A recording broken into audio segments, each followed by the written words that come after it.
Continuiamo a leggere questo bel libro per capire l'importanza e soprattutto come dovremmo accompagnare i nostri ragazzi. A volte Leon si trovava a meditare sul fatto che non fosse mai stato fortunato in amore. Le esperienze erano state poche e pessime. Era passato attraverso un primo amore che aveva deciso, dopo pochissimo, di cercarsene un secondo, senza dirglielo. Era stato un trauma, davvero. Poi era arrivata Ellen, proprio bella, perfino troppo bella. Gli era sembrato di toccare il cielo con un dito, ma ben presto si era trovato a fare i conti con quel suo essere capricciosa e costantemente insoddisfatta. Questa cosa lo metteva in uno stato di disagio e di tristezza. Aveva tenuto duro perché innamorato, ma poi, quando aveva quasi trovato la forza per separarsene, era stata lei a prevenirlo, dandogli il ben servito. Infine Isa, studentessa modello, perfino più brava di lui, ma era imprevedibile ed estrosa. All'inizio questa cosa lo divertiva e lo incuriosiva, ma poi col passare del tempo era diventato un incubo. Sentiva di non essere adatto per come era fatto a stare con lei e stavolta sì che era stato lui a chiudere. Si era abituato a stare da solo. Era arrivato a convincersi che era meglio stare da solo piuttosto che in quelle situazioni angoscianti, dove lui perdeva il controllo del suo tempo e del suo percorso. Era giunto perfino all'insana convinzione che avrebbe potuto stare bene solo con una ragazza che fosse stata uguale a lui. Dunque, eccolo a pranzo a pochi centimetri di metri dalla mitica Yonkers. A sorpresa non solo Mark stavolta ad attenderlo, ma una tavolata di giovani. Tutti con la divisa, bellissima sta cosa, di grande effetto. C'è anche lui, il pianista, maglia nera con il logo Yonkers e pantaloni grigi. Giro di presentazioni, molti sorrisi e un ottimo pollo al curry e birra analcolica da condividere.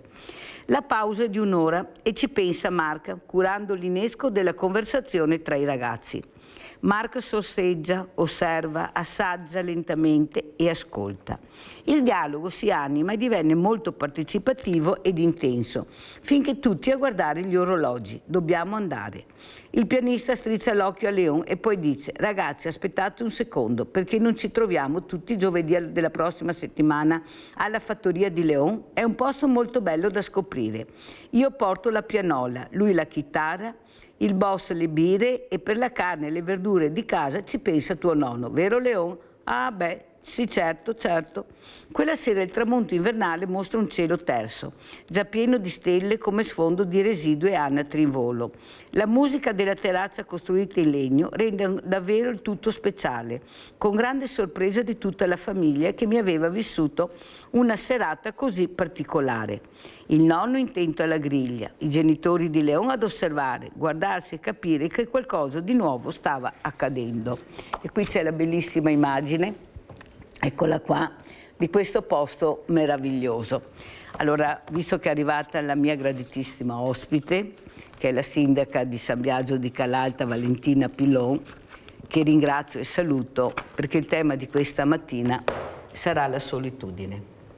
Questa solitudine, sindaca, grazie di essere qui. Grazie Mirella, buongiorno a tutti. Che forse anche lei tocca con mano, so che lei si confronta molto con le fragilità, cerca anche di mettere sul piatto qualcosa di concreto, non solo parole, però io vedo che c'è l'abbandono totale da chi dovrebbe supportarvi in questo, almeno per adesso, poi speriamo che cambi, qualcosa sta cambiando, perché la solitudine è dura da capire e da combattere, perché molti si mettono la maschera, fanno vedere che tutto va bene, mentre dietro quella maschera c'è una situazione drammatica di vissuto. Cosa ne pensa, sindaco? Avreste bisogno di più supporti per dare anche più risposte? Delle volte sì, è vero l'ascolto, il dialogo, ma se uno ha bisogno di una casa, di un lavoro, oppure non riesce veramente, è da solo a capire che c'è tante cose nelle quali lui dovrebbe contare e non ci sono. Prego.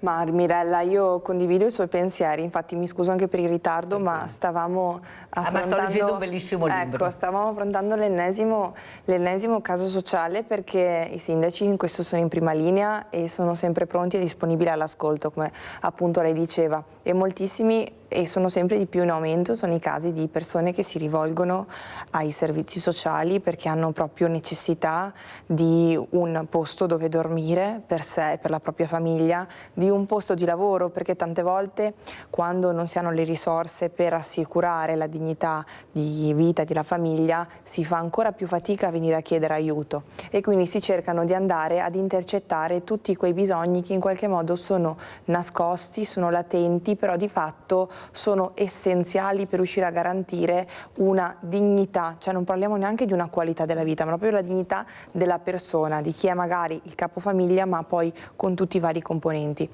E proprio l'altro giorno, a seguito di uno sfratto, ci siamo veramente trovati in una situazione assai difficile, perché tante volte, come dicevo prima, si fa proprio fatica a rendersi conto della difficoltà e a voler chiedere aiuto, quindi poi si deve operare in emergenza. Oggi il tema della casa è un tema che sia le pubbliche amministrazioni fanno fatica ad affrontare perché le case che abbiamo a disposizione sono tutte piene, la graduatoria continua ad essere sempre di più in aumento e purtroppo oggi il mercato degli affitti è un mercato saturo, nel senso che la possibilità di acquistare una nuova casa ormai è diventata un'eccellenza per pochi.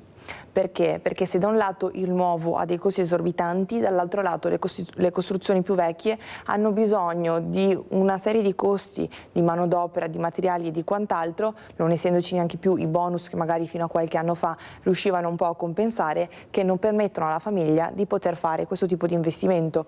Ma dall'altro lato poi c'è anche il tema del lavoro, nel senso che ovviamente gli istituti di credito non riescono a erogare un mutuo se non ci sono determinate garanzie. Le determinate garanzie possono essere un contratto a tempo indeterminato o magari altri tipi di contratti, ma che comunque danno delle sicurezze. Tante volte queste famiglie qui sono delle famiglie che hanno delle fragilità e che quindi non possono neanche permettersi di poter andare, diciamo così, a lavorare in più di un componente, perché magari c'è il nonno da accudire, c'è un figlio disabile che ha bisogno di assistenza e quindi è davvero complicata la situazione che stiamo vivendo nella nostra società e lo vediamo anche dalla lista delle richieste del numero di pasti caldi che noi portiamo a domicilio agli anziani.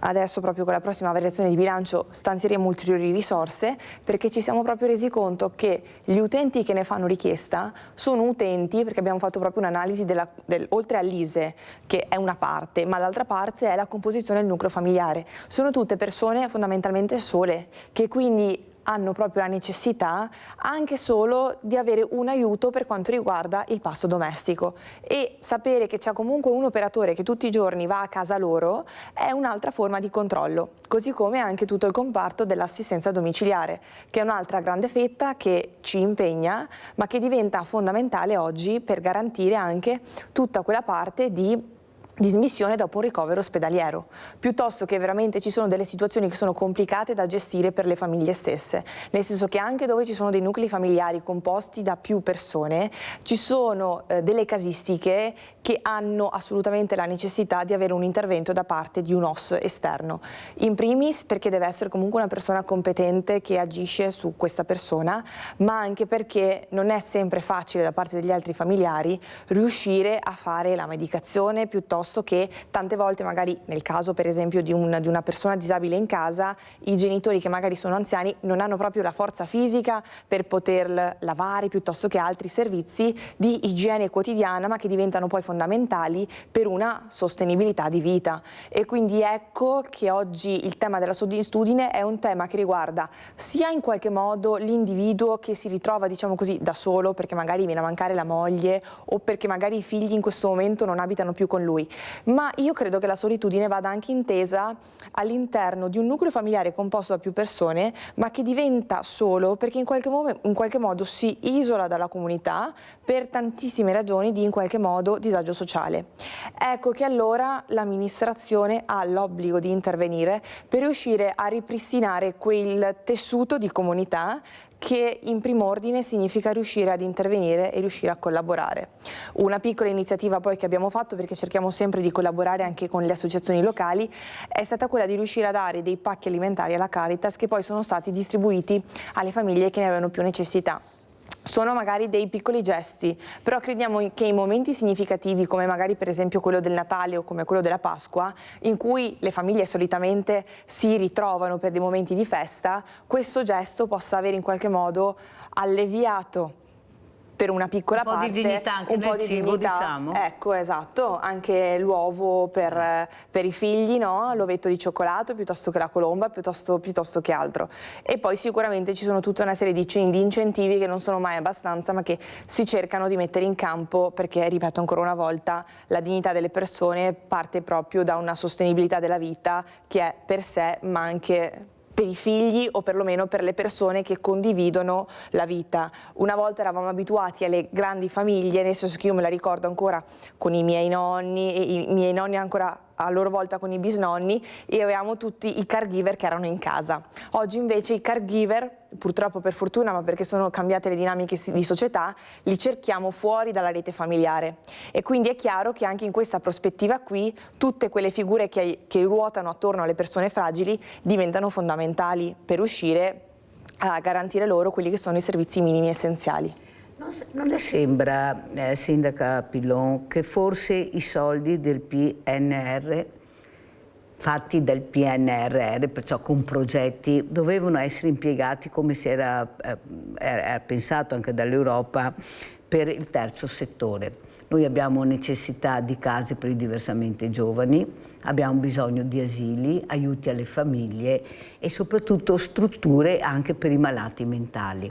Non le sembra che forse, ecco, voi che siete proprio le sentinelle del territorio dovreste essere più ascoltati? Perché ad esempio su un ospedale si ha già 20 sale operatorie, non ha più bisogno di, non devo mettere per forza i soldi per ampliare l'ospedale e fare, faccio un'ipotesi. Come mai non siete ascoltati? Poi ho tanti sindaci come lei che dicono noi diciamo quello che abbiamo bisogno, ma non è che poi alla fine riusciamo ad avere le necessità del territorio, perché bene o male i problemi da nord a sud, a est a ovest sono sempre quelli.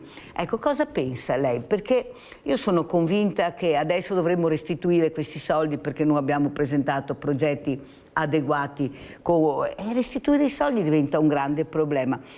E non mancano di sicuro gli ingegneri, gli architetti, i geometri per presentare con le vostre idee chiare. Come mai non si è fatto, Sindaco? Si è deviato su colate di cemento che faticano anche a decolare perché non c'è personale, sono carenze insomma. Cosa dice, Sindaco? No, in primo luogo dispiace che tante risorse abbiano sempre una via preferenziale per il meridione, perché sembra sempre che l'Italia sia divisa in due, che quindi ci sia una parte che abbia bisogno di aiuti per riuscire a ripartire, quando invece i comuni del nord riescono ad avere in primis i bilanci a posto, riescono a portare a termine i progetti, riescono ad essere efficienti sotto tanti punti di vista, e quando ci troviamo anche con la distribuzione delle risorse del PNRR ci troviamo sempre ad essere penalizzati, perché magari abbiamo degli indici di degrado sociale che sono inferiori, abbiamo i bilanci che non sono in dissesto ma sono in equilibrio, e riusciamo anche con i bilanci comunali ad avere quell'avanzo di amministrazione che poi viene ripartito a beneficio delle collettività, certo, chiaramente. Però ancora una volta anche con l'ultimo bando che è stato pubblicato per le opere ci siamo trovati ancora una volta che i comuni del nord praticamente sono stati totalmente esclusi, e allora lì viene spontaneo chiedersi: ma allora una condotta dritta, efficiente, efficace da parte di una pubblica amministrazione perché deve essere penalizzata? E questo credo che lo rivediamo anche con le risorse del PNRR, nel senso che noi come Comune di San Biagio di Callalta, appena ci siamo insediati nel 2023, abbiamo colto al volo l'ultima opportunità, perché ovviamente poi si chiude quest'anno il PNRR, quindi visti i tempi era uno degli ultimi bandi, e abbiamo completato la realizzazione di un nuovo asilo nido.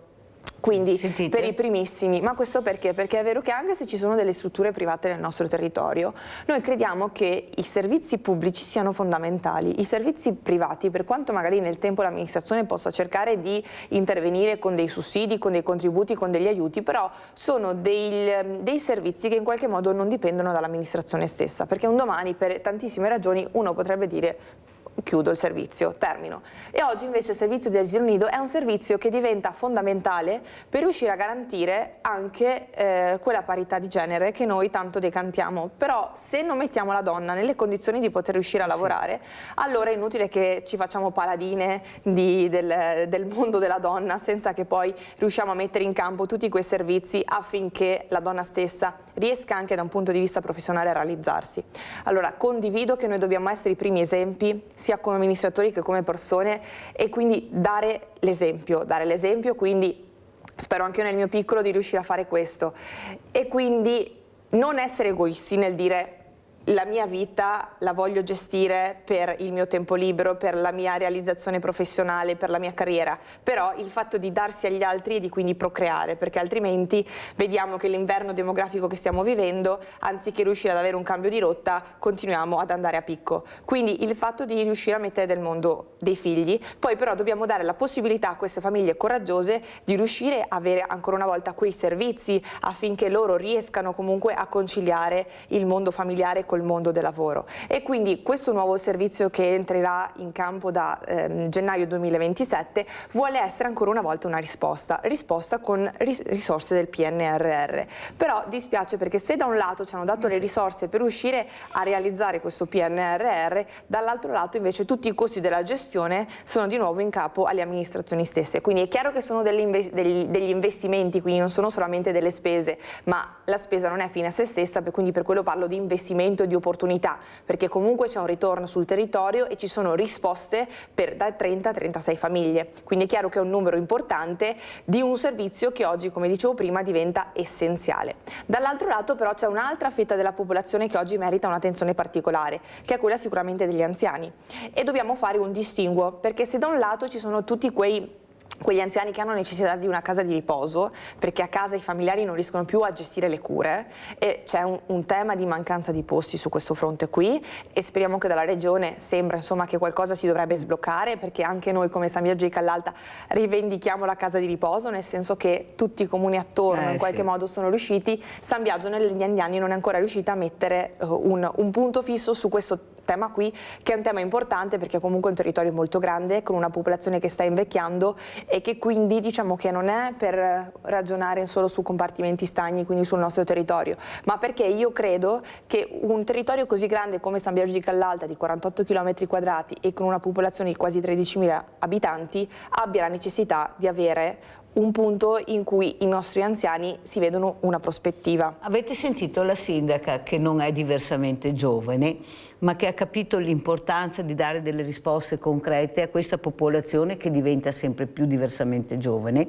che ha bisogno di strutture e dice: ma come? Io nel mio comune è grande e non ho ancora una residenza per anziani, non va bene assolutamente, devo assolutamente riuscire a fare questa cosa. Questo vuol dire anche pianificare il futuro di questo veramente, di questa San Biagio, che con dei numeri, perché abbiamo dei numeri anche molto consistenti, ha bisogno di dare risposte a queste figure. Abbiamo Rinaldo da Venezia, hai visto che adesso ho aperto il centralino, vai Rinaldo. Ciao Mirella, sono la tua ospite. Conosco bene San Biagio del Callalta, è un bel paesetto, è gente di vive bene. Pensa che venivo a San Biagio con Giorgio Panto ancora quando agli anni che fu, pensati, la conosco benissimo. Venivo con Bisetto, con Zanata, con tutti i fiori della volta di Treviso. E dunque il problema che abbiamo gli altri, Mirella, i nostri politici, noi sindaci, che c'è l'unico aneo che tiene duro la catena, i nostri politici dovrebbero venire da qui 4-5 mesi, 3-4 mesi, far conoscere i problemi che ti risolvi qui, che si crede a povera gente, Mirella. Mi darà ancora contro, ma cosa, se Treviso va a nomea, che accoglie la gente, che brava gente, che proprio è il 90% merito della Mirella, con quello che ha fatto, 20 anni che ha fatto tutte queste robe. E non aveva nessuno riconosciuto, sì va bene così, ma la cosa non mi cerca, che i bandi delle case, fa la povera gente, che è 50 anni che non fa, perché non fa più pagati da 100.000 euro, mi fa tutti i personi. Una volta mi abiti a casa al bagno e c'era in un mastero del minotto In campagna aveva il bagno fuori. Adesso sono così 3 bagni, questo è che la gente non si contenta. Facciamo un bagno in banco, un passo, no, e finirà da vivere anche agli altri. Non nasce bambini, ma cosa ne cerca? Chi è che può fare fiori con 1.200 o 1.500 euro al mese? Io 1.500, 900 di affitto, luce, acqua, tasse va legna, ti compri la casa di paghi le tasse, ti arrendi di paghi le tasse, sempre quelli. Ti vai al supermercato, ti paghi l'IVA sulla roba che ti compri già, ma è che massa, e chi è che paga queste robe? È la povera gente, perché l'aumento dei prezzi, l'aumento dell'IVA, va tutto alla gente come di me paga. Chi che va a fare spese? Uno che ha le possibilità, intanto tutte le scuole non le mangia, va bene, perché gli altri a carto vedono un mio amico in supermercato che vendeva il pesce, uno che era al tronchetto di alto, gli altri il pesce quasi più buono di tutto Treviso, dove era, perché era bravo, vendeva di tutto. Adesso non lo so perché di passare, ma insomma bisogna essere in testa, deve aiutare i più deboli, come deve fare Mirella, e dopo ricordiamoci che non siamo eterni. E la vita, adesso mica devo essere fatto di acciaio, non cammino più, do una gamba sotto, voglio quella carriola, ma non mi interessa come ho fatto la mia vita, quello che voglio ottenere non mi ha niente. Va bene, vado in giro per gli ospedali, i cavalli non per dare nessuna risposta. Mi aspetta perché il 90% di invalidità, la carrozzella, la carriola, che roba, non mi regala niente. Mi sono comprato tutto perché sei ancora devo aspettare. Allora, cosa posso dirmi? Grazie Rinaldo, fammi andare avanti. Grazie caro Rinaldo, i problemi sono sempre quelli, gira e rigira, però bisogna veramente iniziare anche a dare qualcosa di concreto a queste persone. Andiamo a vedere questo servizio, questo anziano che è al canale Vazzola, andiamo a sentire cosa è successo. Era uscito nei campi per lavorare come faceva ogni giorno, ma all'ora di pranzo non si è presentato a casa. La moglie si è allarmata ed ha chiamato i soccorsi. Sul posto si sono precipitati i vigili del fuoco, gli operatori del SUEM 118 e di carabinieri. Franco Pradal, 86 anni, è caduto nel canale Piavesella. Il corpo è stato trovato poco distante, incastrato tra i rami. Da una prima ricostruzione sembra che stesse tagliando l'erba proprio sulla sponda del corso d'acqua, forse un maloro dovuto al gran caldo o forse è scivolato. Vicino all'acqua il cappello che indossava l'anziano. Poco più a monte è stata trovata la carriola con l'erba. Il sindaco di Vazzola, che Pradal lo conosceva bene, è subito accorso in via Vare, dove è avvenuta la tragedia. Lui aveva la sua vigna e tutto il contesto attorno alla casa lo teneva in maniera splendida, un vecchio agricoltore di quelli che non si trovano più. Lei lo conosceva bene? Lo conoscevo molto bene perché è anche mio confinante, quindi c'era anche un rapporto che va oltre quello del sindaco cittadino. Un gran lavoratore, ci dice il primo cittadino. Una persona buona, disponibile, un grande lavoratore, gli uomini di una volta che non si trovano più. In un primo momento sul posto è arrivato l'elicottero di Treviso Emergenza, poi la zona è stata sorvolata dall'elicottero dei Vigili del Fuoco Drago. Nel tardo pomeriggio il corpo dell'anziano è stato trovato, lasciando nello sconforto la famiglia e l'intera comunità.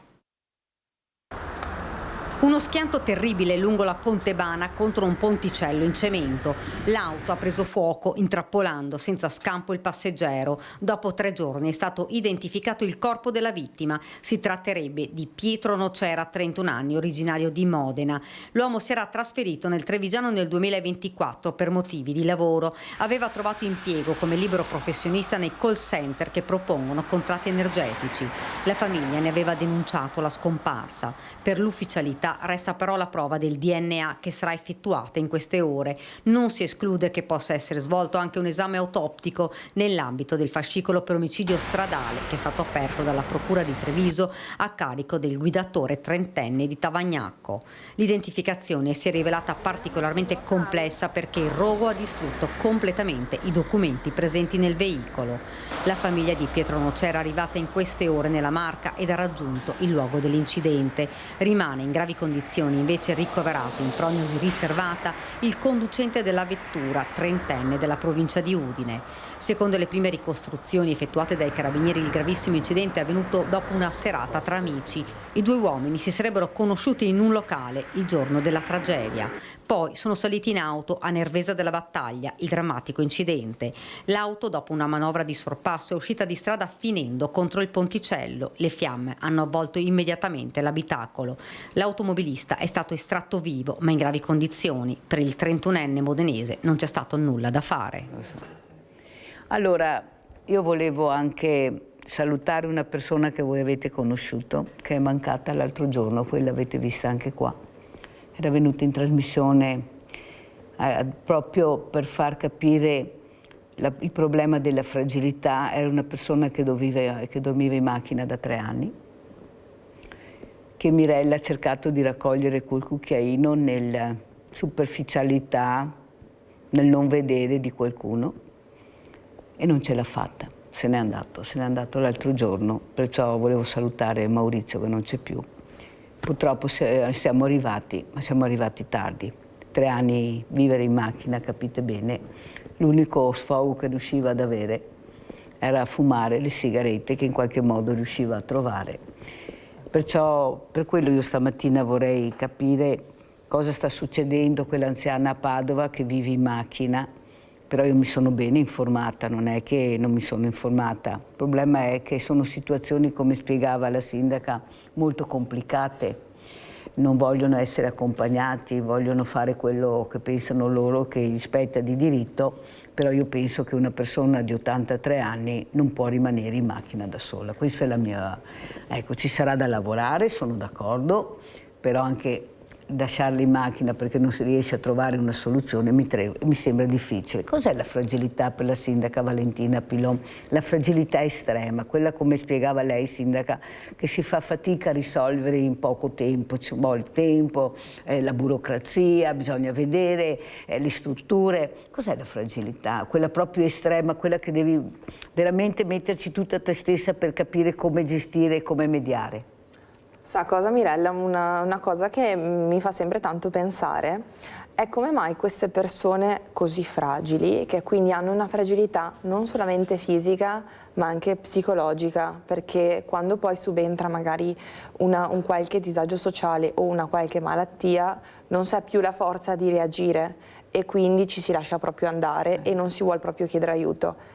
Io dico, ma è possibile che queste famiglie non abbiano neanche un familiare? Cioè, tante volte quando c'è una persona che si trova in questa situazione di fragilità, tutti quelli che fino a quel giorno prima erano assieme si spariscono. E diciamo, no, non è possibile. Perché se tante volte si riescono a dare delle risposte in termini magari, ecco, quando ci va bene, di struttura fisica, quindi un luogo dove poter dormire, se non si riesce a dare l'appartamento magari c'è un periodo in albergo o in altre strutture, però sa cosa manca? Manca il calore, manca l'umanità, mancano gli affetti attorno, che sono quella parte che poi diventa fondamentale per riuscire a superare questi momenti. Proprio l'altro giorno ci stavamo confrontando con una famiglia e ci diceva questo: io quando vengo magari presso i servizi sociali o quando vado a lavorare riesco a trovare da parte di chi ho di fronte quell'umanità che in famiglia mi manca, perché nel momento del bisogno, invece che tendermi una mano, questa mano l'hanno completamente tolta, si sono messi tutte e due le mani in tasca e quindi io mi trovo davvero ad affrontare una scalata senza avere l'attrezzatura giusta e quindi quella dimensione di umanità oggi sta venendo sempre meno. Per quello prima parlavo di egoismo, che forse tutti noi dovremmo farci un po' un esame di coscienza e capire che in questo mondo noi non siamo degli individui singoli e fini a noi stessi, ma abbiamo un compito e che è quello di fare del bene per gli altri e di fare un qualcosa per cercare di dare al prossimo, creare una comunità. Noi da soli non potremmo fare nulla, cioè io da sola non avrei mai potuto diventare sindaco perché ho avuto bisogno dei miei cittadini e oggi io sono qui per loro, quindi nella vita credo che sia tutto un dare e avere e credo che ancora una volta, nonostante le situazioni di fragilità comportino delle fatiche, ma queste fatiche poi saranno ripagate, perché quel grazie che magari ti viene dato, quel sorriso che magari quella persona ti dà, credo che ti riempia veramente il cuore. E quindi tante volte, se non è un ritorno materiale, perché purtroppo oggi viviamo molto anche di materialismo e c'è la parte economica che sta proprio dilagando, nel senso non faccio niente per niente, diventa invece minoritaria rispetto a quei valori e a quei sentimenti che riesce a ripagarti in termini proprio di piccoli gesti ma dal grande valore. Però sindaca, è anche vero, lei mi raccontava prima, la sindaca ha un bambino bellissimo, ma bellissimo, perciò è diventata mamma da poco tempo, però io le ho detto la fortuna di avere i nonni. Ah, sì. Pensate che punto di riferimento importante, come tu sai che tuo figlio è in mani sicure. Per me lavorare, specialmente noi donne, mamme, quando sai che a casa no tranquilla di più lavori anche in maniera diversa. Sì. Voi pensate a quelle che non hanno questa fortuna, che hanno lavori molto impegnativi, tipo fare il sindaco per una donna, cioè indipendentemente il sindaco, ma è molto impegnativo. Però questa sindaca, pensate che è riuscita a portare a casa un piano regolatore che si trascinava da 50 anni. Una cosa incredibile. Eppure, avete visto anche a Venezia che hanno puntato su un giovane, in regione hanno puntato su un giovane. Io sono convinta che dobbiamo puntare sui giovani, dare loro la possibilità di gestire le cose, perché sono bravi, sono competenti, ecco, dobbiamo fidarci, perché io direi che dobbiamo smettere di dire non ha esperienza, no, perché sindaca bisogna anche dirlo, e soprattutto quella voglia di capire che bisogna dare risposte concrete, perché un piano regolatore vuol dire case, vuol dire lavoro, vuol dire tante, 50 anni, pensate, San Biagio di Calalta immobile col piano regolatore. Cosa vuol dire per lei riuscire a portare a termine una cosa ma veramente complicata e difficile da gestire? Prego. E anche la squadra, una squadra competente che è riuscita a mettere in piedi. No, Mirella, beh, guarda, intanto devo dire che quando avevo il pancione qualcuno diceva che insomma, quando Vittorio sarebbe nato ci sarebbe stato il commissario perché non sarei stata in grado di riuscire a gestire tutto. Perché ci sottovalutano. E invece devo ringraziare veramente i nonni, quindi i miei genitori, perché mi stanno dando la tranquillità di poter continuare il mio servizio e quindi il mio lavoro a disposizione della collettività. Forse ho saltato una giunta, ma i consigli comunali sono stata sempre presente e ho voluto esserci perché credo che l'impegno che i cittadini mi hanno assegnato debba essere ripagato in questo modo, con la presenza e portando avanti il nostro programma amministrativo. È difficile perché? Perché oggi parliamo tanto di semplificazione e sburocratizzazione. In realtà il processo che noi stiamo vivendo all'interno della macchina amministrativa è esattamente l'opposto. Anche banalmente il PNRR. Però Mirella, sono contenta insomma che dopo tanti anni questa variante con l'ultimo consiglio comunale siamo riusciti a chiuderla. Quindi abbiamo chiuso un primo pacchetto. Così anche insomma su Olmi abbiamo chiuso un percorso importante. È stato complesso perché ci sono tante vicende che nel mentre subentrano e che quindi tante volte sembra che sia una mancanza di volontà. In realtà la volontà si manifesta quando una amministrazione, quindi come dicevi tu, non il sindaco ma la squadra, riesce ad essere perseverante e anche di fronte alle difficoltà riesce a tenere duro e lavorare con i professionisti sia interni che esterni all'amministrazione per arrivare all'obiettivo. E l'obiettivo non è un obiettivo del singolo, ma è un obiettivo che dà risposte a una collettività intera. Senta, sindaco, ma quando esci di casa cosa le dicono le persone che incontra? Allora, diciamo che ultimamente sono molto gratificata perché trovo insomma che quello che stiamo facendo, ripeto ancora, nonostante le difficoltà e nonostante i tempi della pubblica amministrazione siano lunghi, ma spiegando un po' alla volta quelli che sono i processi e quali sono i programmi da portare a termine, la gente incomincia a capire. E la cosa bella è che se in un primo momento, io ovviamente sono un sindaco nuovo, la gente faceva in qualche modo fatica a riconoscermi e quindi anche ad avvicinarsi per confidenza, adesso è bello insomma che quando ci sono anche le feste paesane ci sia questo approccio molto vicino a sindaco-cittadini e che quindi quando si va al bar a bere un caffè, quando si fa una passeggiata, ci sia sempre la possibilità di un confronto, perché dal confronto è proprio quello fuori dagli uffici che si intercettano di più quelli che sono i bisogni delle persone proprio. E quindi se magari in ufficio si parla di cose, diciamo così, un po' più tecniche, è la parte umana che si respira fuori dal municipio che diventa quella che dà più soddisfazioni, che va ad intercettare tutti quei bisogni lì. E un ultimo passaggio, Mirella, scusami, che prima parlavamo tanto di anziani, quindi di case di riposo. Oggi una nuova frontiera su cui dobbiamo lavorare sono i co-housing, perché sempre tornando al tema della solitudine e delle fragilità, io incontro persone, anche signore che sono rimaste vedove o vedovi, che hanno una casa grande, che non sono più da soli in grado di riuscire a gestirla, tra giardino, gli alberi, le pulizie e tutto quanto, e che quindi dicono: bene, io vendo la casa e vado a vivere in un appartamentino. Ma è chiaro che se questo appartamentino viene inserito in un contesto in cui ci sono anche altre persone, si supera quel concetto di solitudine e si va ad inserirsi in un'altra piccola comunità e si fa del bene a vicenda. Tanto è vero che il co-housing che abbiamo a Treviso ha fatto scuola anche in Europa, sono venuti a vederlo, perché veramente è una cosa fondamentale, funziona benissimo, sono felicissimi. E avete visto i diversamente giovani che li ho avuti anche qua, che hanno venduto la loro villa,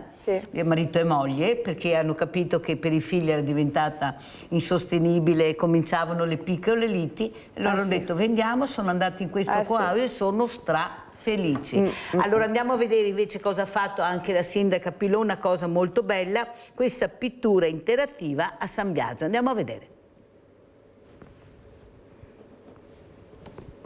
Siamo molto contenti e orgogliosi che San Biagio di Callalta possa ospitare questa mostra, proprio perché diventa simbolo la cultura di inclusione e di superamento dei pregiudizi. Anche nella nostra piccola realtà fare rete e dare opportunità alla cittadinanza è un motivo per crescere tutti quanto insieme in questo momento storico che veramente ha bisogno di parlare di diversità, di inclusione e anche di unicità. Dal 25 gennaio al 2 marzo al Polo Culturale Scolè di San Biagio di Callalta il percorso interattivo ideato e realizzato dall'artista Moreno Biasi in collaborazione con il comune, dedicato a confini, frontiere e limiti. Dividono le persone in gruppi, gente che sta bene e gente che sta male, e quindi ho voluto mettere in evidenza queste persone, perché io fondamentalmente faccio ritratti, soprattutto chi nel tempo ha contribuito a fare queste barriere che ci sono ancora e stanno aumentando. 3 stanze, una dedicata ai confini fisici, una ai confini psicologici, i pregiudizi, una di speranza incentrata sull'unicità di ciascuno ma anche sulla necessità di rispettarsi reciprocamente.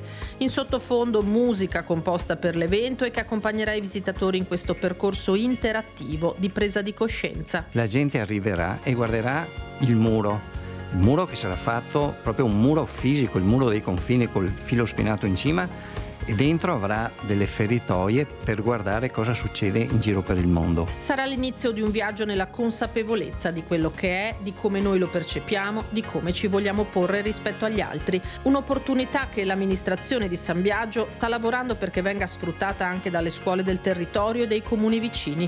La mostra sarà aperta il venerdì dalle 16 alle 19, il sabato e la domenica dalle 10 alle 12:30 e dalle 16 alle 19. Siete tutti invitati a partecipare e a coinvolgervi in questo processo veramente interattivo di inclusione attiva.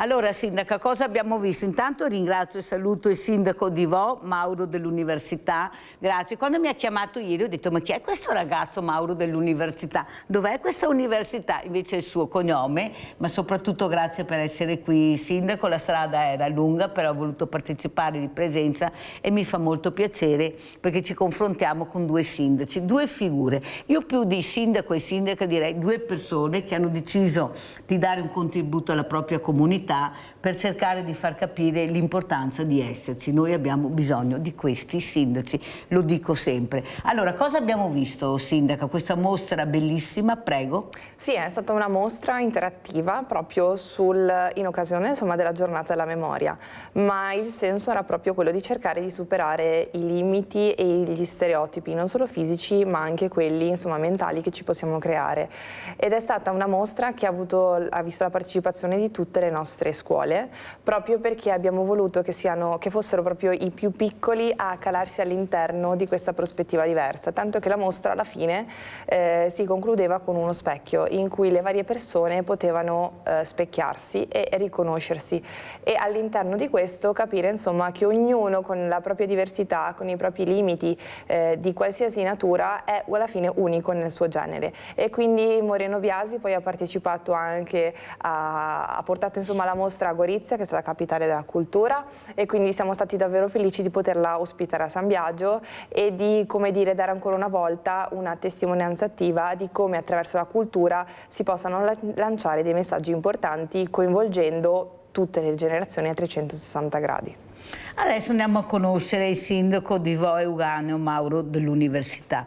Sindaco, noi abbiamo iniziato con la sindaca Pilon parlando di fragilità, parlando quanto importante è per le persone avere un punto di riferimento nel proprio paese, nella propria città, perché delle volte basta anche l'ascolto, il dialogo, anche se non ci sono soldi, io vedo, interagire, sapere che c'è una persona che ti ascolta, che capisce il problema, magari non può risolverlo velocemente per la burocrazia, per tante cose, ma almeno l'ascolto, questo sì, è dovuto. Com'è la situazione, Sindaco, che lei vuole veramente cercare di far capire? Poi avremo un caso che ne parleremo assieme al Sindaco, tanto lui lo conosce già, però sapete che Mirella oggi partirà alle 12:30 da qua e andrà proprio a Vo Euganeo a salutare Iole e Romano. Prego, Sindaco. Intanto grazie per l'accoglienza in questa trasmissione. Il punto di partenza è la nostra lista. Io sono sindaco da 2 anni, quindi sono giovane, nessun tipo di esperienza pregressa,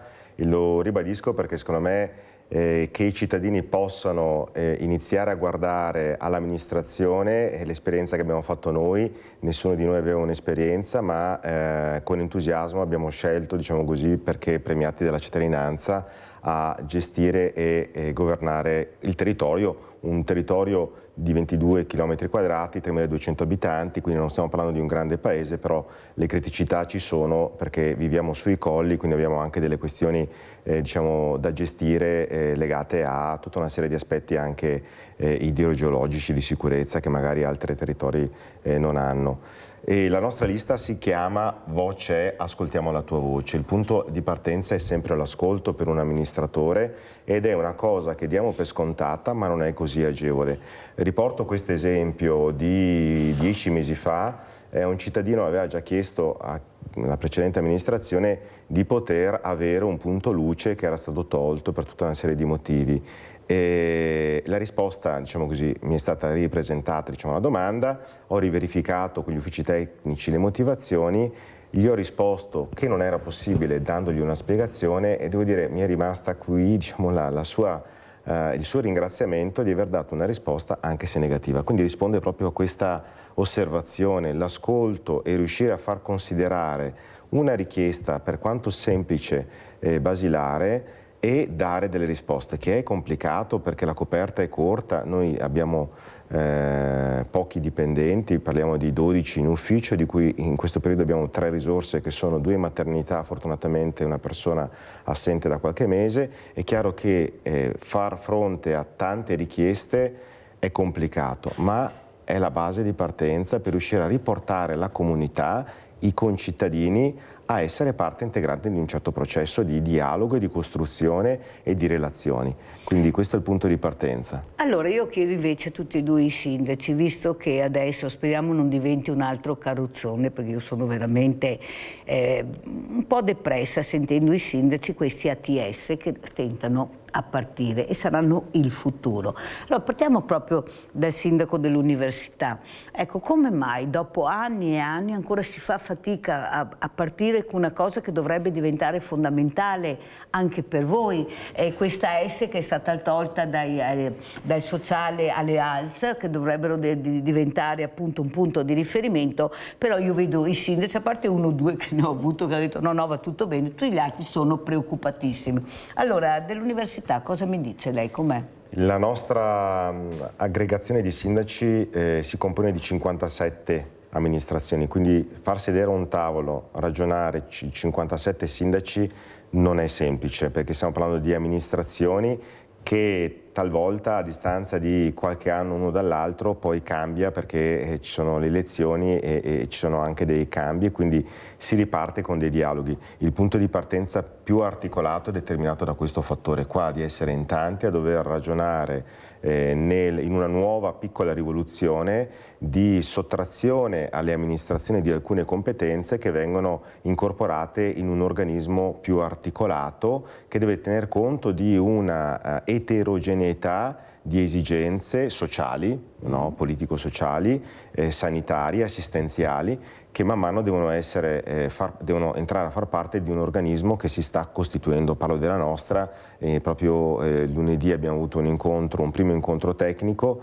e stiamo andando verso la costituzione in maniera operativa, però non siamo ancora operativi. C'è una preoccupazione anche da parte degli assistenti sociali che non sanno qual è il futuro, e quindi abbiamo fatto una riunione di concertazione con sindacati, con assistenti sociali, perché alcuni sono dipendenti comunali, altri sono con cooperative, quindi spesso sembra, diciamo, semplice sulla carta riuscire a realizzare, tradurre una legge regionale all'interno di contesti molto diversi con numeri così elevati di amministratori.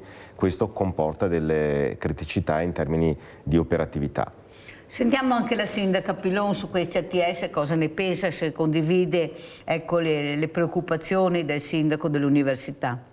Sì, assolutamente condivido quelle che sono le posizioni e le preoccupazioni che viviamo anche noi, insomma, per quello che è l'ambito sud di Treviso.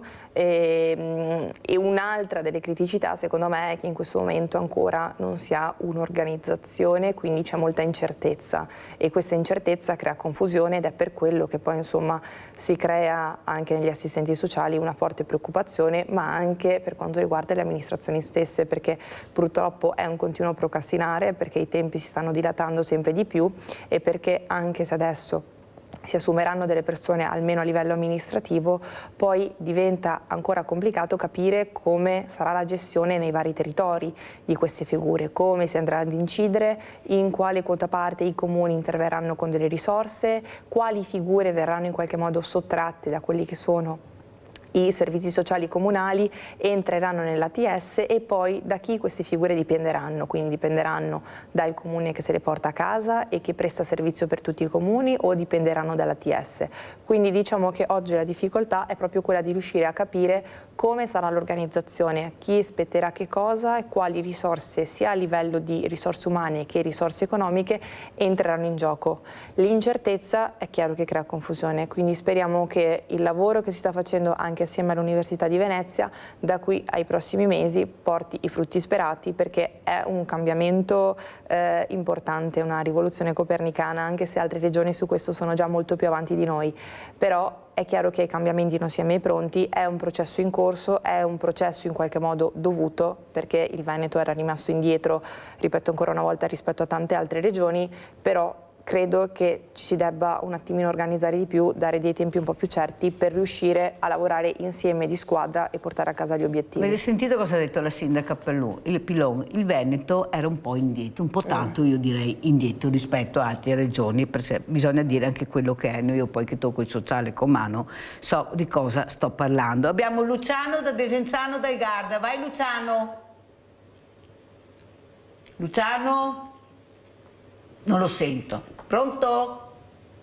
Adesso lo ripeschiamo perché era caduta la linea. Finché aspettiamo Luciano, devo dire un grande valore agli assistenti sociali che sul territorio sono degli angeli, perché riescono in qualche modo a intervenire in situazioni dove in realtà c'è grande difficoltà e c'è una crescente esigenza di confronto e di anche lì ascolto, cioè essere presenti sul territorio attraverso delle persone qualificate che sono merce rarissima.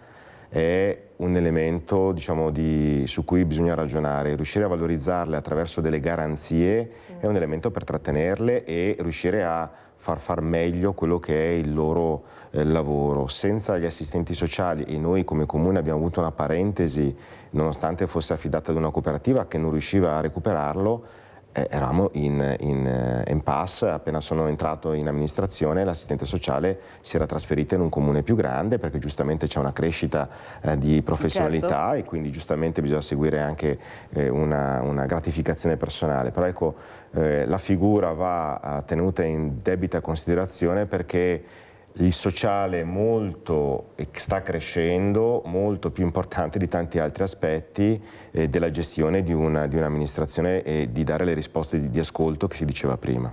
Nadia da Treviso, vai Nadia. Ciao Mirella, ciao. Buongiorno ai tuoi ospiti. Niente, volevo dire al sindaco, cosa dice? Allora ho sentito che un suo concittadino, un suo cittadino ha chiesto un punto luce che gliel'avevano tolto. Io abito tra i confini di Silea e Treviso. Silea ha l'illuminazione, Treviso l'ho chiesta 40 anni che vado avanti e ancora devono fare tante promesse. Il sindaco Conte è venuto anche qua a casa mia a bere il caffè. Penso che sia venuto veramente. Promesso, l'hanno messo a bilancio, doveva venire a maggio del 2023-24, io devo ancora, non so di quale anno, mi ha detto a maggio, ma non so di quale anno. 40 anni, allora ho perso le speranze. Grazie, arrivederci, buona giornata e tanti auguri sindaci. Grazie cara Nadia, mai perdere speranze Nadia, hai sentito cosa ho detto prima, un piano regolatore fermo da 50 anni, finalmente questa giovane sindaca, donna, ha preso in mano la situazione e ha portato a termine questo piano regolatore, che cambiavano le amministrazioni ma il piano regolatore rimaneva sempre là. Vede, sindaco dell'università, lei ha detto i servizi sociali, e però non si può mica parlare di servizi in generale, che tutto funziona bene. E io non devo essere fortunata ad essere su quel comune, ad avere quel sindaco con quella squadra di servizi sociali competenti e bravi. Io mi ritrovo, io gestisco un banco solidale dal 2010 e soprattutto ho sempre fatto volontariato e devo dire la verità che delle volte, non sempre ma molte, mi trovavo a dire, ma chi è questa qua? Chi l'ha messa dentro qua il sociale, questa persona? Ma ha capito di cosa parlo, di cosa sto cercando di farle capire? Perché vede, sindaco, l'ascolto è fondamentale. Quando tu varchi quell'ufficio, io devo trovare competenza, ascolto, serietà. Non devo trovare la soluzione, devo trovare l'accoglienza. L'accoglienza che in quel momento sono io il centro dell'attenzione, che mi sta ascoltando. Questo non ne avviene. Non sempre, però non dobbiamo dire che i servizi sociali così come sono strutturati funzionano. Io capisco la mancanza di personale, capisco le poche risorse che avete, però quando io entro in quell'ufficio io devo trovare la competenza. Se ce n'è anche una sola persona, lei i suoi problemi se li tiene a casa e deve ascoltare la fragilità che ha di fronte. Io più di qualche volta sono uscita e le ho detto scusa, ho sbagliato ufficio, ma proprio sbagliato, cambi l'etichetta però, perché non va bene. Perché la fragilità a volte diventa aggressiva nel momento che arriva davanti a quella porta, per tutto quello che è capitato prima però. Allora, se io invece trovo una persona competente, che ha capito che sono così arrabbiata nel momento che entro, ma per un motivo, poi questa rabbia si trasforma invece in dialogo. Siete voi, dovete capire chi sarà l'assessore sociale, perché poi io dico, ma scusi, l'assessore sociale chi è? Perché è facile dire vado ai servizi sociali. Allora, il primo passaggio su situazioni veramente di emergenza dovrebbe essere il sindaco. poi il sindaco giustamente delega l'assessore sociale e là si muove la squadra in base al problema che io ti pongo in quel momento. Questo non avviene in tantissimi casi. Io non posso dire che in questo periodo, nel 2026, ho dei servizi sociali che funzionano. Ho dei servizi sociali che in certe zone funzionano, ho dei servizi sociali in certe zone con molta competenza, in altri non ce l'ho. E non è possibile continuare a chiudere i servizi sociali al venerdì alle 13 o alle 14. Non è possibile, perché il servizio sociale dovrebbe, come i ristoranti, gli ospedali, dovrebbe funzionare 24 ore su 24. Come? Scusi, con le associazioni di volontariato, assieme, la squadra fatta assieme. Chi fa l'ascolto? Abbiamo associazioni che fanno l'ascolto, il telefono. Invece si fa fatica a unire la squadra. O sbaglio, sindaca? Mettere assieme, io ho questo problema. Come devo risolvere questo problema? Da sola non ce la faccio. Vediamo di fare la squadra. Io con lei ho trovato delle risposte, devo dire la verità, ma non sempre. Allora perché non riesce a capire che forse se studiamo assieme il problema forse riusciamo non a risolverlo in tutto, ma a cercare di agire? Sbaglio, sindaca Pilon? No, condivido, nel senso che fare rete, fare squadra è uno degli strumenti per riuscire poi ad arrivare all'obiettivo finale, nel senso che nel nostro territorio abbiamo sì diverse associazioni, ognuna che magari in questo momento si sta occupando di una diversa fragilità che noi ringraziamo. Per esempio l'Anteas fa un lavoro straordinario sul nostro territorio, è veramente un pilastro per l'amministrazione stessa e poi anche per le famiglie, così come per esempio il Centro Sollievo, o adesso addirittura riescono ad organizzare dei corsi di yoga per gli over 65. E spieghiamo che sono tutti professionisti, cioè non sono volontari a caso. Improvvisati, assolutamente sì, assolutamente sì.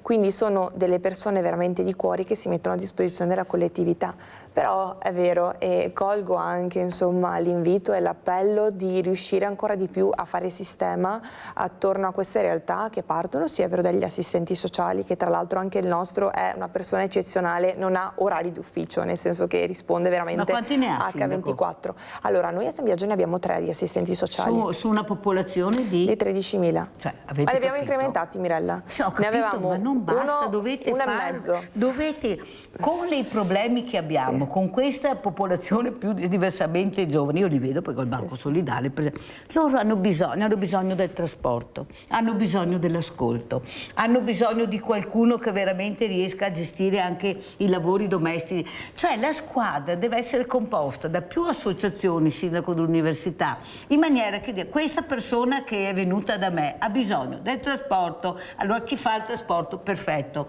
portarla è chi è. L'ascolto, una telefonata. Noi abbiamo dei limiti come amministrazione. Io da privato, nella mia attività privata, quando sono entrato nell'amministrazione, l'ufficio tecnico a un certo punto, che insistevo per riuscire a dare delle risposte, mi ha dato come fotografia che entrando nella pubblica amministrazione dobbiamo considerare 3 volte tanto il carico di scartoffie, di carte, e 3 volte tanto la difficoltà che invece un privato, un'azienda privata, può per ottenere. Già l'azienda privata fa fatica a ottenere dei risultati. Noi abbiamo avuto una parentesi di un vuoto senza assistente sociale per mesi. L'assistente sociale che abbiamo adesso copre 3.200 abitanti. Abbiamo anche noi l'Anteas Vitale, noi abbiamo avuto il Covid come prima zona rossa e devo dire più di altre abbiamo sofferto un distanziamento sociale che ancora in parte stiamo vivendo come conseguenze.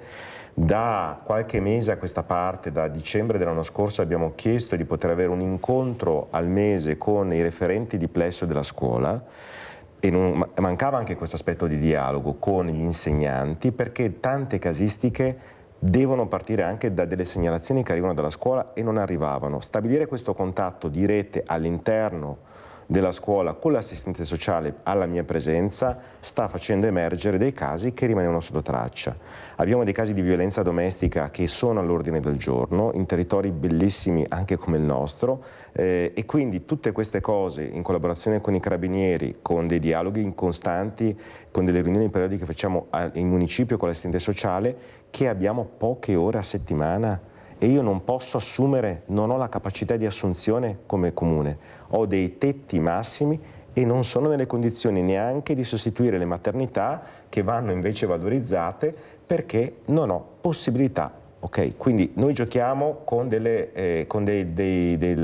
regole abbastanza strette. E dei numeri che sono assolutamente insufficienti, visto le criticità che abbiamo. Abbiamo Iole da Vo, eccola qua. Ciao Iole. Buongiorno Mirella, buongiorno ai tuoi ospiti, buongiorno al sindaco di Vo. Buongiorno Iole. Buongiorno, visto che la vedo, perché non ho la possibilità di vederla mai perché non mi sposto mai, volevo dirle questo. Allora, la settimana, il mio problema è, lei lo sa, Romano. Il problema è che non riesco più a trovare la seconda persona per aiutare la Chiara alla mattina, assistente domiciliare. La settimana prossima saranno a casa anche lunedì e martedì. Poi il mercoledì non verrà la ragazza del comune di Este, quindi c'è anche mercoledì. Non questa settimana, ma l'altra Romano è stato a letto tutta la settimana. Cioè io non so più che pesce pigliare perché mi serve. Non riesco a trovare nessuno, ho messo foglietti dappertutto, non riesco a trovare personale, non riesco a trovarlo, finché ce l'ho fatta, io l'ho messa alla persona. Ora non so più che cosa fare, ho bisogno di avere qualcosa, qualche aiuto, e non so come, per avere una persona che mi aiuti alla mattina a tirare su sto ragazzo, perché il mezzogiorno, il pomeriggio, lo faccio con Sharif, lei conosce chi certo. è, che è il ragazzo che lavora dal signor Zampella. Sì. Ecco, quindi non posso la mattina, poverino, farlo alzare alle 5:30 perché venga qua alle 6, perché poi deve andare là il signor Zampella, perché è impossibile questa cosa, potrà farlo una settimana ma non può farlo in eterno. Ecco, adesso si pone il problema, la prossima settimana ci sono 3 giorni che siamo scoperti del tutto. E poi sarà così anche la fine del mese, perché la ragazza non viene più, verrà 2 giorni, un giorno, perché anche là è il fine del mandato, non gli interessa più di tanto terminare questa cosa, non so come, le richieste saranno diverse, sarà perché il comune è un altro. Resta il fatto che si pone il problema, perché io non sto chiedendo al mondo da cosa, perché lo so che a carico solo suo non può essere, però ci sono tante istituzioni che dovrebbero fare qualcosa per Romano. E non si pone più niente, non c'è fisioterapia, non c'è più l'infermiere, si può vedere 5 minuti, mi porta le gatte. All'inizio veniva 3 volte alla settimana e mi aiutava, adesso non c'è più niente. Fanno fatica a darmi le gatte, fanno fatica a darmi i farmaci. Pago più di 300 euro al mese di farmaci per Romano. Cioè io non so più che pesce pigliare. Questa... La mia non è cattiveria, io mi arrabbio delle volte. Allora Iole, intanto oggi sai che arrivo, perciò aspettami, mi hai dato anche l'indirizzo giusto, ma me lo ricordavo perché sono già venuta, perciò oggi arriverà, intanto arriverà l'aiuto della grande famiglia che ti ho promesso e che è giusto che tu abbia.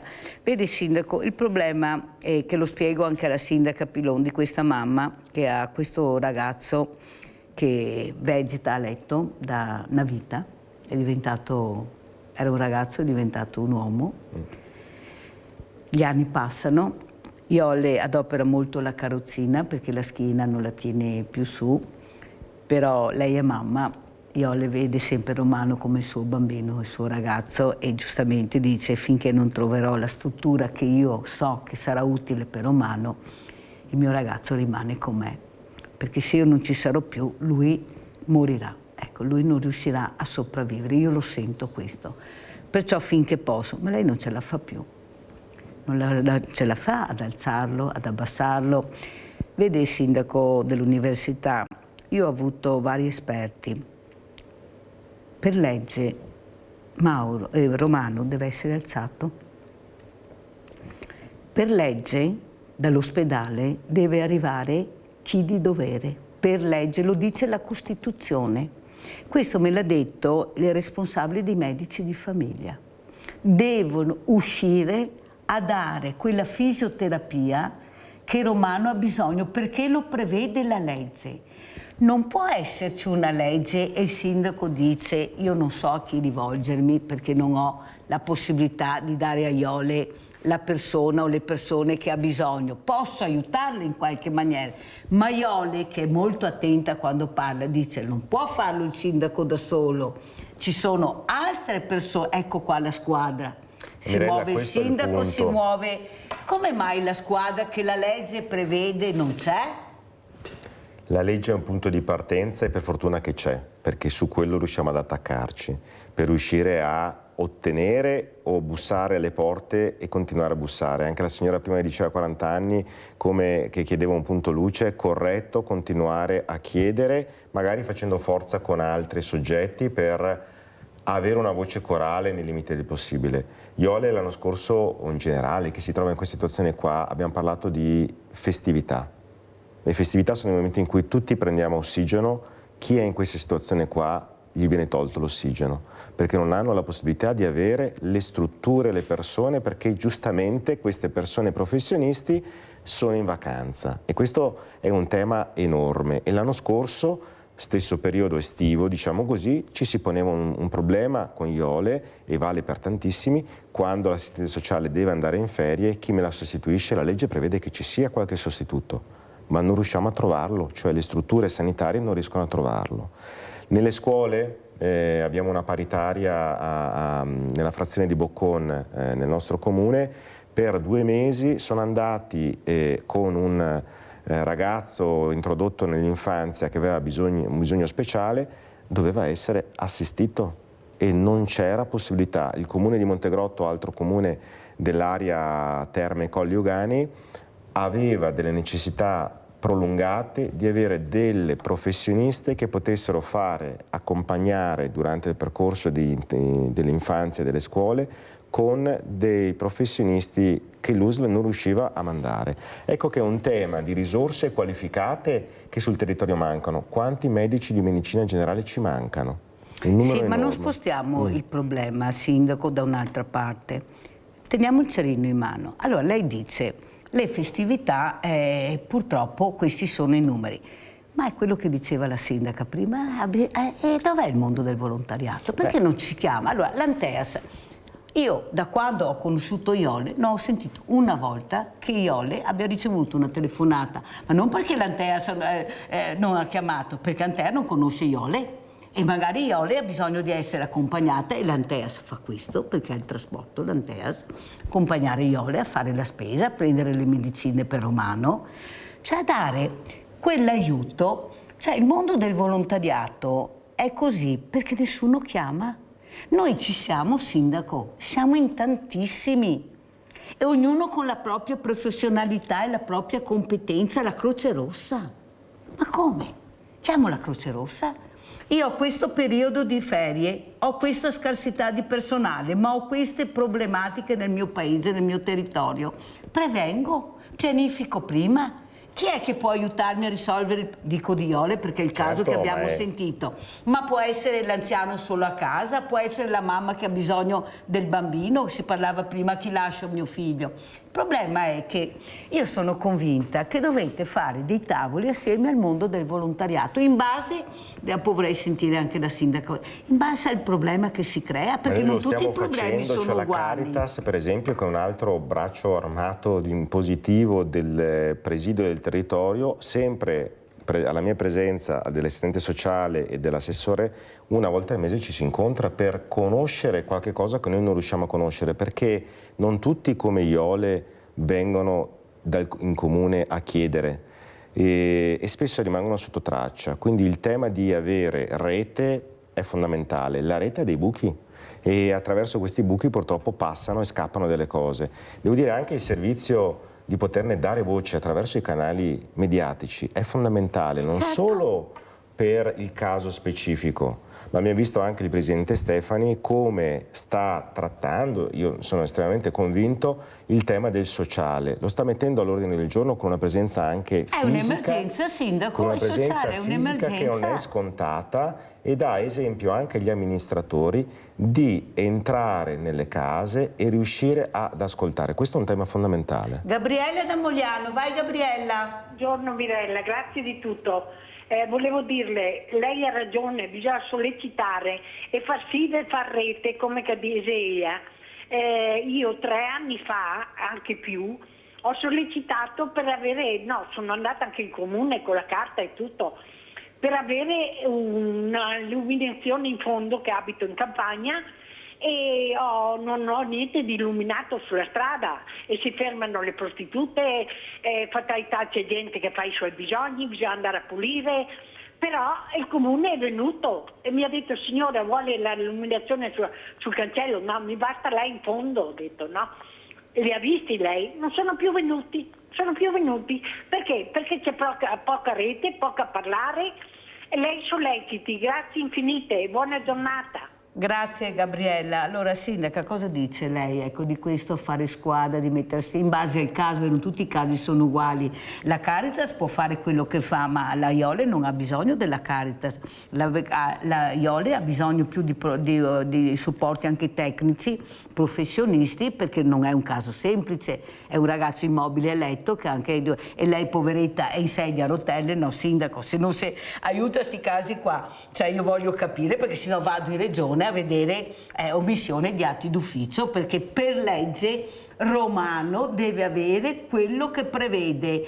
A me non me ne può fregare di meno che io non c'è il personale, lo trovi il personale, se io devo avere, perché qui stiamo parlando di salute, stiamo parlando di una cosa, di una carta che poi vabbè la faccio fra 15 giorni, la tiro fuori quando ritornerà il personale dalle ferie, no? Romano ha bisogno, perché sennò non ci siamo proprio. Cosa dice il Sindaco? Come mamma anche, perché io capisco Iole, cioè è già morta una figlia, l'unico figlio ancora che riesce a stare con lei e lui, per un'altra figlia non c'è, è lontana. Cioè Iole deve avere il supporto, Iole non ce la fa più, io l'ho vista. Lei cerca con tutte le sue forze di resistere, ma non può neanche avere del personale magari che va là e che magari invece di aiutarle risponde al telefono, si siede e va al telefono e fa le proprie cose. Cioè io devo capire che in quel momento io devo aiutare Iole con delle persone preparate, e il sindaco deve uscire a vedere com'è la situazione, il sindaco dell'università, perché lei è responsabile della salute dei cittadini. Sono andato a trovare Iole mesi fa e abbiamo fatto dei dialoghi proprio... Com'è Romano? Romano è in una situazione, diciamo di inabilità totale, perché sta vegetando da decenni, perché di fatto è una situazione di questo genere, di questa gravità qui. La struttura è una struttura, come vedrà, sono già andata, sindaco, conosco. E quindi è una struttura che viene messa a disposizione con i limiti che può avere anche una struttura, ma è a piano terra. La signora Iole è anziana e il percorso che va fatto è di un accompagnamento per quello che è il dopo di noi, è un tema enorme. E ancora se ne sta parlando, per fortuna, torno a dire, con la regione. Io devo avere degli strumenti aggiuntivi, ma questo non vuol dire guardarsi dall'altra parte. Io sono d'accordo che gli aspetti sociali sono vitali per tutti noi. Sentiamo, perché dobbiamo chiudere, il sindaco deve anche andare via perché deve andare a fare il sindaco adesso. Sì. Cosa dice il sindaco Appilon a questa mamma che la sta ascoltando? Ma io esprimo assolutamente solidarietà e vicinanza, perché mi dispiace davvero per la condizione in cui si trova. Capisco anche le difficoltà che ogni giorno i sindaci hanno nel riuscire a dare degli strumenti a queste famiglie, nel senso che giustamente poi i cittadini vanno dal sindaco perché è la persona più vicina. Credo che ci si debba interrogare a dei livelli un po' più alti, perché queste figure mancano, per esempio per Iole, per questa famiglia, ma mancano anche per esempio per tutti quei ragazzini che magari hanno delle disabilità e non hanno le ore sufficienti di OS che li accompagni durante il percorso scolastico, non riescono a frequentare i centri estivi. Perché? Perché le ore che l'ULSS mette a disposizione sono non insufficienti, ma sono un numero ridicolo, sono un numero esiguo. E allora l'appello che noi sindaci, penso di poter parlare al plurale, facciamo nei confronti della Regione ma anche nei confronti dello Stato è che ci vengano date maggiori risorse, non solo in termini economici ma proprio in termini di risorse umane che noi possiamo mettere a disposizione di queste situazioni davvero di fragilità. Quindi speriamo, perché il nostro impegno è quello anche di cercare di lavorare con delle cooperative, quindi di non fermarci a quello che l'ULSS trasferisce alle famiglie, ma non è sempre così semplice, perché anche le cooperative sono veramente allo stremo, perché i casi sociali sono continuamente in aumento e tutti ormai sono arrivati al limite. Ma per questo, Sindaca, ho detto che bisogna veramente iniziare a fare squadra col mondo del volontariato, ma ci rendiamo conto che abbiamo 760 associazioni di volontariato nel territorio? Ma ci rendiamo conto di questo? E noi sentiamo dei casi, ma non siamo interpellati, non conosciamo, come facciamo ad arrivare ad aiutare? Ecco il coordinamento che deve fare l'assessore sociale, perché l'assessore sociale conosce i casi. Chi c'è nel mio territorio che può aiutarmi? Se non ce l'ho io, vado a quello più vicino. C'era la questione di un'ambulanza che non usciva a portare un signore, ho detto la pago, a questo punto ha chiamato in diretta, ho detto pago io, perché poveretto lunedì doveva andare veramente a fare questa visita, assolutamente, perché era stato operato. E mi sono mossa e ho trovato l'ambulanza, ma io devo muovermi, scusate sindaci, cioè questa persona deve chiamare Sveglia Veneti per avere l'ambulanza, perché sennò era tutto a pagamento. L'ho trovato, ho cominciato a chiamare, ho detto porca miseria, ma perché devo pagare? Ho detto aspetta un attimo che vediamo dove posso andare a parare il colpo prima di pagare, certo. Perché per me i soldi che mi danno sono sacri. Anche quell'euro che viene dato per me ha molto peso, quell'euro. Ho detto prima di pagare vediamo, l'ho trovata, ma devo trovarla io? E i servizi sociali cosa facevano? Scusate, Come è facile dire non ho la persona, non ho il trasporto, no, ma vai a vedere prima dove lo puoi trovare prima di dire di no. Stai pensando con dei diversamente giovani che non riuscivano neppure a capire, non si ricordavano neppure il nome dell'assistente per dire, perché sono in stato confusionale, non riescono a gestirsi. Allora sindaci, vi faccio l'appello veramente, chiamate il mondo del volontariato che è là che vi aspetta. Io ringrazio la sindaca Valentina Pilon, Mirella. sindaca di San Biagio di Canale. Complimenti anche per il piano regolatore. Grazie. 50 anni, pensate le famiglie attorno, ecco qua, veramente quando la vedono, no, un caffè, chissà cosa le offriranno, perché vuol dire tanto, vuol dire, io so cosa vuol dire, e veramente grazie sindaca, mentre spero che il sindaco Mauro dell'università rimanga un po' con noi, visto che è arrivato in ritardo, se ne deve andare. No, sono a disposizione. Perché guarda che dopo deve venire a voi, certo, che l'aspetto a voi. Iole, guarda che arriviamo più tardi. Grazie. Pubblicità.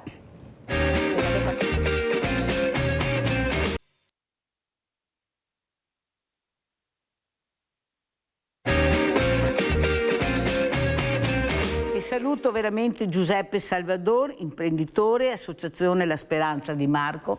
Adesso spiegherà cos'è questa bellissima associazione. Saluto anche la dottoressa Antonella Baiocchi, psicoterapeuta, esperta in criminologia, perciò ne abbiamo da parlare. Buongiorno dottoressa, come sta? Bene cara, grazie dell'invito. Grazie a lei dottoressa, ho proprio bisogno del suo supporto questa mattina, perché ho proprio le mappe mentali qua che cominciano ad andare da qualche parte. Mi sa che dovrò venire a fare qualche visita fra poco, perché veramente sono in stato confusionale per il degrado che vedo nelle fragilità, dottoressa. Guardi, io ieri ho aperto il banco e ho dovuto chiamare i servizi sociali al pomeriggio, perché mi è arrivato un caso di una persona diversamente giovane, in stato confusionale completo, e soprattutto tremava, non riuscivo a... Ma come fa questo qua a arrivarmi da solo? Dov'è l'assistente che lo accompagnava sempre, di solito? E lui mi ha detto, sa, non ho più bisogno Mirella, perché adesso ho una donna che mi farà tutto quanto. Ma era io, prima cosa, servizi sociali, chi è questa persona, come mai è arrivata in queste condizioni oggi? Voglio subito la risposta, no domani, subito me la date, perché io ho dovuto accompagnarlo a casa, perché non mi fidavo di lasciarlo andare a casa da solo. Cioè, no, io capisco che ci sono poche persone, però non possiamo neppure lasciare le fragilità in quella maniera, perché io quest'uomo potrei trovarlo morto in qualsiasi posto, perde la strada, confusione. Allora, cos'è questa associazione? Sentiamo, perché è molto bella, Giuseppe Salvador. Beh, intanto buongiorno a tutti e grazie per l'invito qua all'Antena 3, che è il fiore all'occhiello della televisione qua. Questo sì è vero, lo devo dire anch'io, cioè media nord-est, dappertutto. Allora, l'associazione nasce ormai quasi 5 anni fa, ed è nata purtroppo a causa della perdita di un nostro carissimo amico, appunto Marco Zago, che faceva l'assicuratore ed era un nostro carissimo amico. Dico nostro perché l'associazione è stata fondata appunto dalla cerchia di amici più stretti di Marco, a causa di un infarto che gli è capitato a 47 anni, e quindi in età proprio giovane, molto giovane. Siccome noi tutti avevamo insieme con Marco delle attività già sul sociale, ma erano private, diciamo, no? Abbiamo voluto, per dare continuità, creare un'associazione per portare avanti tutte queste cose. Come primo obiettivo, diciamo, dell'associazione è quello di portare avanti il discorso dei comuni cardioprotetti, quindi comprare e donare defibrillatori alle comunità che ce lo chiedono. Cose fondamentali, sì, essenziali. Perché mi dispiace, ci sono un sacco di tumori, malattie, eccetera, però bisogna sempre ricordare che la prima causa di morte in Italia come nel mondo sono le malattie cardiovascolari. L'infarto porta via 70.000 persone all'anno in Italia, quindi i numeri sono numeri. I numeri sono numeri. Dottoressa Baiocchi, come commenta quello che ha sentito? Cosa vuole dire? Ecco, lei che è sempre nel pezzo, che riesce anche ad esprimere in maniera diversa quello che è il disagio mentale. Prego, dottoressa. In maniera facile. Allora, io penso che il sociale, che in definitiva come sociale intendo l'ambito amministrativo che si occupa di intercettare e contrastare i disagi delle persone, i disagi pratici, ma soprattutto dovrebbe intercettare i disagi del mondo interiore, psicologici, quelli che ti dilaniano l'anima. Ora, il sociale purtroppo ha tantissime lacune estreme, soprattutto nell'intercettare e nel contrastare i malesseri dell'anima. Ci sono tante persone, come tu hai detto nel blocco precedente, che vivono quotidianamente nel dolore senza nessun tipo di aiuto, nel dolore dovuto anche al fatto che dal punto di vista pratico nessuno mi aiuta. Okay? Pensi lei a intercettare il dolore interiore. Allora, in questo, diciamo, il sociale, le amministrazioni hanno estremamente bisogno a questo punto per tappare buchi nella maniera almeno più consone delle associazioni, e quindi la tua idea di incrementare l'aggancio con il terzo settore è assolutamente qualcosa da cavalcare, che ancora oggi in qualche modo non è fatta in maniera sufficiente. Ma comunque le associazioni non bastano, ci vogliono i soldi. Ci vogliono i soldi da devolvere al sociale e soprattutto alle fasce vulnerabili, che sono le persone diversamente abili. Soprattutto i soldi mancano. E perché mancano? Primo, perché i pochi soldi che arrivano, in qualche modo, le amministrazioni sono libere anche di utilizzarli nelle priorità che loro in qualche modo intercettano, bene? E quindi a volte i soldi per i disabili, i pochi soldi che arrivano per le disabilità, per i caregiver, eccetera, vengono depauperati ancora di più a causa di questa diciamo possibilità capibile, attenzione, perché ad esempio i comuni, no, hanno pochi finanziamenti, in qualche modo bisogna salvare, ok, il salvabile. Quindi mancano i soldi, i pochi che non vengono utilizzati spesso e volentieri per i disagi, diciamo, psicologici, tra virgolette, i disagi più dei vulnerabili. Terzo, i soldi in realtà ci sono, ma manca nelle amministrazioni, mancano le persone competenti per intercettare i finanziamenti europei e del PNRR, cioè che rimangono incompiuti e inutilizzati. Quindi le amministrazioni si devono anche devono anche avere persone competenti per intercettarli, perché per la mancanza di soldi chi soffre sono sempre gli ultimi. Tu hai parlato prima di carenza di visite domiciliari, carenza... Allora, il punto è questo. Le persone con disabilità grave sono l'ultima ruota del carro, l'ultimissima, dove le famiglie vengono lasciate al 95% direi, da sole, nel dolore.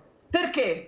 Primo, perché i caregiver, che alla fine si occupa del disabile grave, sempre un parente che rinuncia a tutto, al lavoro, alla vita privata, a tutto. I caregiver vengono pagati una miseria, senza contributi, senza pensioni, e questa è una ingiustizia terribile. Secondo, le visite domiciliari, l'aiuto domiciliare è un aiuto irrisorio per le persone gravissime. Perché? Perché la gravità è 24 ore al giorno e le visite domiciliari in qualche modo coprono qualche minuto al giorno, qualche ora. E soprattutto oggi, a causa del fatto che le cooperative pagano i loro operatori con una miseria, qui nel mio territorio le cooperative prendono per ogni ora 25 euro su per giù e all'operatore gli arriva 7 euro. Cosa è successo? Che gli operatori, per migliorarsi la qualità di vita, hanno chiesto ed hanno ottenuto di non lavorare nei festivi il sabato e la domenica. E quindi i festivi e sabato e la domenica sono completamente scoperti, come avete anche denunciato nel blocco Grazie precedente. dottoressa, aspetti, io la inviterei tutti i giorni perché la dottoressa è una che parla talmente chiaro che è un piacere sentirla, cioè non è che fa il giro, lei dice quello che è, veramente grazie dottoressa. Sindaco, come commenta le parole, lei che vive in prima persona proprio le situazioni che abbiamo appena elencato, prego. È corretto, ci sono dei fondi che arrivano a livello governativo che sono fondi vincolati, quindi quei fondi possono essere utilizzati solo per attività sociali, per cui non abbiamo possibilità di spenderli per fare attività di illuminazione o altro, e questo è comunque vantaggioso perché non do piena carta bianca all'amministrazione di utilizzare quei contributi che arrivano, e questo è un modo anche per controllare e vincolare l'amministrazione a dedicare parte dei fondi. Poi rimane il tema di riuscire a fare sistema, e non è facile fare squadra, neanche all'interno di una squadra di calcio, di pallavolo, di pallacanestro si riesce a fare squadra. Beh, il ruolo che deve avere un sindaco, un amministratore delegato, un soggetto che deve coordinare il territorio, ed è una sfida che si deve aggiornare giorno per giorno. Poi è vero, gli amministratori e gli uffici per comuni piccoli come può essere quello di Vo, non abbiamo le competenze per riuscire a intercettare dei contributi che spesso vengono, di bandi più articolati, vanno a premiare dei comuni più grandi, e quindi fare rete tra comuni è un altro aspetto che deve inserirsi in un dialogo continuativo, perché fare rete mi consente di avere più premialità per poter ottenere quei contributi. Che è la fusione e l'unione dei comuni. Può essere la fusione, ma possono essere degli accordi. Noi stiamo cercando di fare delle collaborazioni con alcuni comuni per mettere in rete le anagrafe. Io adesso ho 2 dipendenti in ufficio anagrafe, una è maternità, l'altra deve andare in ferie per un'esigenza, per un obbligo di legge anche lì, quindi le leggi vanno rispettate in una direzione e nell'altra. E l'idea è di fare sinergia con un comune limitrofo, per cui quando è chiusa la mia anagrafe il cittadino può andare dall'anagrafe dell'altro comune, e devo fare un atto formale che deve poi essere accettato dalla prefettura per tutta una serie di aspetti. Quindi il meccanismo, come rappresentavo prima, di dinamicità che io amministratore vorrei avere non ce l'ho, perché ho delle regole molto ferree ed è corretto in qualche modo conoscerle e rispettarle. Però il tema è continuare a parlarne, questo è un servizio fondamentale che fa la trasmissione, e dare voce anche e richiamare sul campo gli amministratori con tutta la rete sociale. Sentiamo cosa ne pensa anche Giuseppe Salvador, che vive il problema, che sa quello che vuol dire anche aiutare le fragilità. Però vede, sindaco dell'università, c'è un grande problema, che noi nel volontariato, invece di guardare la burocrazia, di parlare, noi agiamo. Noi facciamo. Sono volontario anch'io, quindi conosco il mondo del volontariato e quindi concordo. Sono due anime che devono continuare però a dialogare. Però sa cosa succede? Durante la pandemia, quelli che erano fuori ad aiutare le persone eravamo noi. Io non vedevo politici perché avevano fifa di morire. Quelli che andavano nella casa eravamo noi, il mondo del volontariato, con la borsa, con le medicine, con tutto quello che serviva. Mi faccia fare un cenno al gruppo Alpini. Perché il gruppo Alpini... Ma io voglio arrivare da un'altra parte. Quello che è successo dopo è da inorridire. Ci hanno gravato ancora di più di burocrazia. I presidenti hanno una responsabilità enorme, sempre di più. Dobbiamo girare col notaio, col commercialista, con l'avvocato per fare volontariato. Dobbiamo fare gli stage, non ho capito perché, ma se io do la borsa della spesa, che stage vuoi farmi fare? Ci sarà quello che si occupa di sicurezza che deve fare lo stage. Ha capito che la politica ha fatto un grande minestrone, ci ha messo dentro tutti. E sapete perché? Ve lo dice Mirella, perché alla fine devono rimanere in 4. Tutto il resto, se non è strutturato, se non è preparato, deve sparire. Ma quello che stanno cercando di far sparire è quello che ha fatto grande il volontariato. Sono i diversamente giovani che ancora a 80 anni sono là che danno il loro contributo nonostante gli acciacchi, e non vado dal medico di famiglia a dire fammi il certificato perché non ho voglia di fare il volontariato, sindaco. La politica sta distruggendo quello che è il know-how, il sangue pulsante del volontariato. Per fortuna che sembra che qualcosa cambi in regione. Bisogna vedere se lasceranno lavorare sto presidente, bisogna vedere, perché ci sono i falchi e le colombe, e se ci sono più falchi che si mangiano le colombe, attenzione, bisogna dirlo, però noi siamo ottimisti. Salvador cosa dice? Bisogna essere ottimisti, perché in queste condizioni come operiamo è da spararsi? Sicuramente non è facile.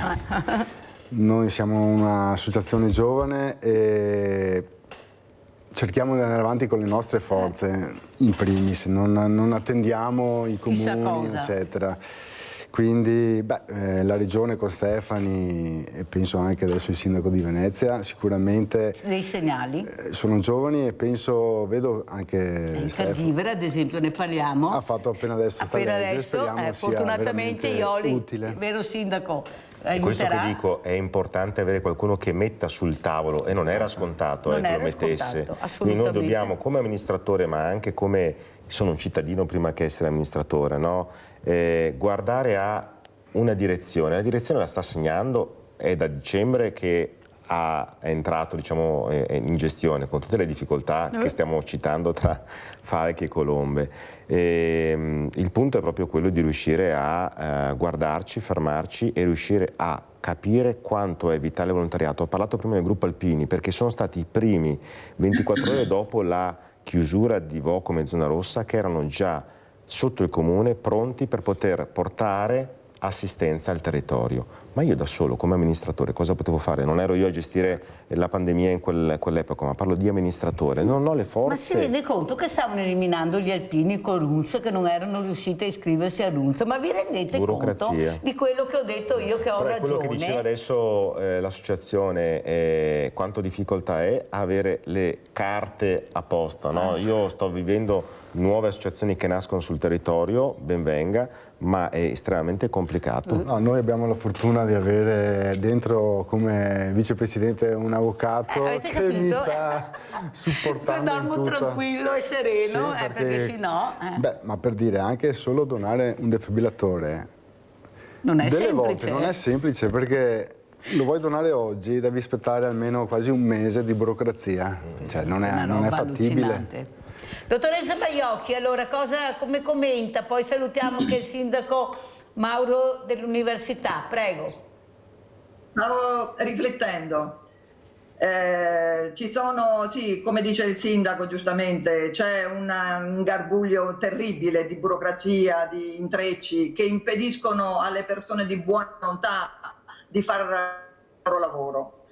Però stavo pensando anche che di fondo c'è nei vertici, in chi ci governa, ci deve essere comunque una incapacità di dare importanza a certi tipi di problemi. Ci sono dei problemi come quello del dopo di noi, è lì che stavo pensando, no? Che mettono in luce, ridicolizzano la nostra incapacità di governare, perché il dopo di noi se ne parla da 40 anni, da 50 anni, non si è fatto un passo avanti per il dopo di noi. In definitiva, cos'è che in qualche modo porterebbe sollievo? No? Qualcosa di molto facile. In ogni bisogna investire i soldi per fare le strutture, dove le persone con in qualche modo il problema del dopo di noi, che hanno bisogno di un caregiver 24 ore su 24, ma anche gli anziani che sono impossibilitati a vivere da soli,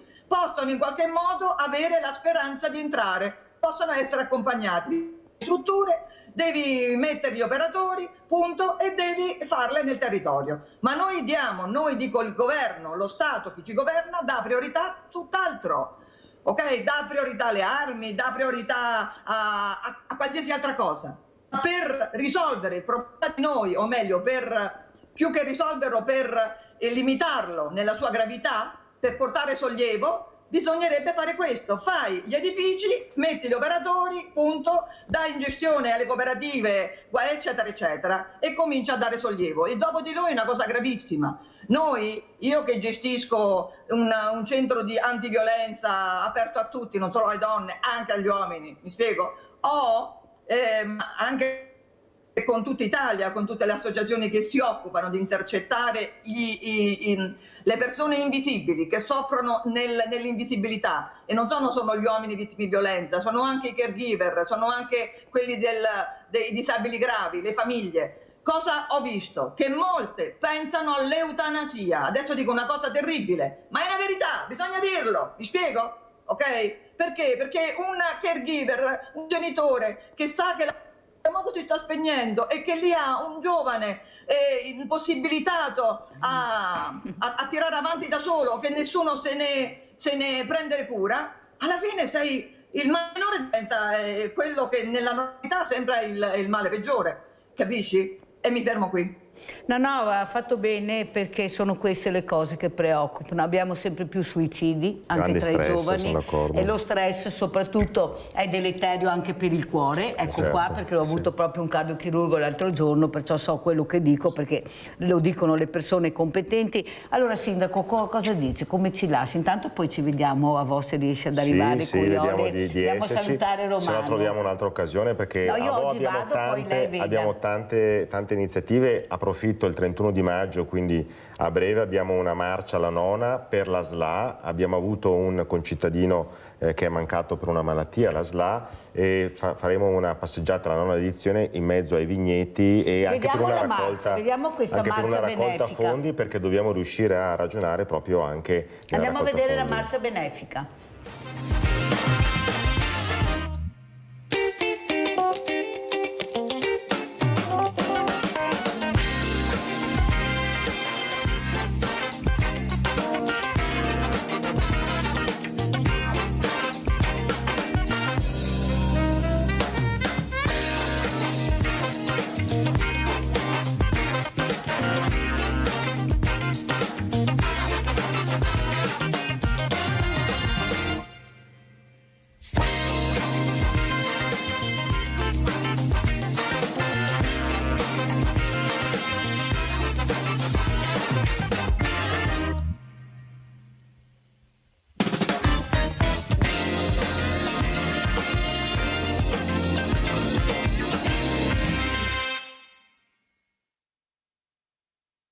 Ciao a tutti ragazzi, di qua passerete anche voi a Marcia che ti passa del 31 maggio. Il percorso di 15 e il percorso di 19 passano in questo scenario meraviglioso. Vi aspetto. L'unica marcia che passa per l'80% in terreni privati, grazie ai loro proprietari. Guardate, camminate, correte e questo è lo spettacolo. Un grande grazie a tutte le associazioni, alpini, Proloco, amministrazione, volontari, tutto il movimento che crea questa grande marcia, il nostro grande evento. Grazie ragazzi, senza di voi non sarebbe possibile. Naturalmente i miei ringraziamenti si uniscono a quelli della Maristella, il nostro presidente, il presidente di Associazione dei 9 per Vo, che è l'associazione che crea Un sorriso per la SLA e Marcia che ti passa. Un grande ringraziamento da parte nostra. 31 maggio, Piazza Liberazione Vo, dalle 7 alle 9:30 ti aspetto. Marcia che ti passa, un sorriso per la SA. Sindaco, allora invece che eutanasia, marcia che ti passa, a questo punto dobbiamo dire così? Dobbiamo uscire, dialogare, confrontarci con le associazioni, riuscire ad andare dalle persone che hanno bisogno, come diceva Mirella, di ascolto vero, non finto, perché ogni tanto c'è l'ascolto di facciata, e riuscire a sporcarsi le mani e essere molto più volontari di quello che siamo. Sono volontario e capisco la difficoltà di essere all'interno di un'associazione e non tutti possono avere un avvocato dentro che segua le scartoffie e quindi di essere tutelato. A volte ci si blocca perché abbiamo paura di sbagliare qualche cosa che poi ritorna su come danno nella mia attività, e io devo salvaguardare la mia famiglia, la mia attività, quindi riuscire a fare rete è fondamentale. Grazie Mirella per riuscire a dare voce anche a chi non riesce ad avere voce e a far salire in alto delle richieste importanti. Io qui invito tutti, guardi, veramente su questa trasmissione le associazioni, i volontari sono sempre i sindaci, che altro un fiamanco sono i parlamentari, sì, anche no, ma sindaci e volontariato in prima linea. Allora andiamo a vedere quello che ha mandato invece la dottoressa Baiocchi, che è molto bello, questo video sul debolicidio, la violenza non ha genere. Andiamo a vedere. Sindaco rimane. Violenza. Questione di debolicidio, non di genere, di Antonella Baiocchi, psicoterapeuta, esperta in criminologia, vicepresidente APROSIR. Autrice del saggio. La violenza non ha sesso. La matrice psicologica di ogni forma di violenza è il debolicidio. La violenza non nasce dal genere, non nasce da una categoria sociale, non nasce dall'appartenenza. La violenza nasce dall'incapacità di gestire la divergenza attraverso il reciproco rispetto. Questa incapacità è figlia dell'analfabetismo psicologico, della non conoscenza delle dinamiche relazionali e comporta, tra le varie conseguenze, l'incapacità di tollerare la frustrazione, l'incapacità di accettare il dissenso, l'incapacità di riconoscere l'autonomia dell'altro e soprattutto l'incapacità di dare valore al diverso, all'opinabile, al relativo. Negli ambiti in cui manca questa capacità, le persone si illudono di possedere la verità assoluta. Stabiliscono cosa sia giusto o sbagliato, vero o falso, normale o anormale. Chi si percepisce depositario della verità tende a svalutare ciò che diverge e pretende conformazione. Questo impedisce di praticare il reciproco rispetto. Allora, dottoressa Baiocchi, intanto abbiamo sfumato, poi riprenderemo e le do ragione, la ringrazio di questo video, perché io ho fatto da tramite a 2 imprenditori che hanno voluto aiutare quelle persone che dormivano sulle strade per terra. Non le dico cosa mi è piovuto addosso, per dire il razzismo è poco, avendo solo fatto a parte che me ne frego, cioè proprio non mi tocca minimamente questo social, io so che dovevo fare quello che ho sempre fatto, aiutare chi è in difficoltà, facendo da tramite. Cos'è il razzismo nel 2026? Perché si ha così paura di dire che è vero, che c'è, che dobbiamo combatterlo, che non si può continuare così? Cos'è il diverso? Se è veramente una priorità, se è una risorsa, se è un problema. Prego, dottoressa.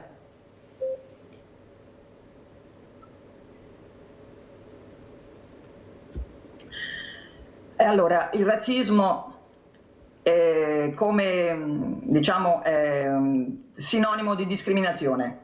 A monte c'è la discriminazione. Noi in ogni nostro momento relazionale siamo a rischio di discriminazione. Discriminazione che cosa vuol dire? Vuol dire che io credo di essere portatore di una opinione, di un modello che ritengo essere modello giusto. Se io ritengo che questo modello sia quello giusto, per forza maggiore, quando l'interlocutore mi si pone in una maniera diversa dal mio modello, io considero quel modello diverso sbagliato. Vuol dire che sto discriminando. Ora, credere che si è possessori del modello giusto, quindi essere possessori della verità, è una delle tossicità più deleterie del nostro mondo, perché ancora vince questa credenza. Significa che in qualche modo non mi hanno insegnato a rispettare il diverso, a capire il valore dell'opinabile, del relativo. Mi hanno invece insegnato che esiste verità, c'è chi ha ragione e chi ha torto. Quindi, se io mi trovo di fronte a qualcuno nei confronti del quale mi ritengo possessore di ragione, in qualche modo prevarico l'interlocutore.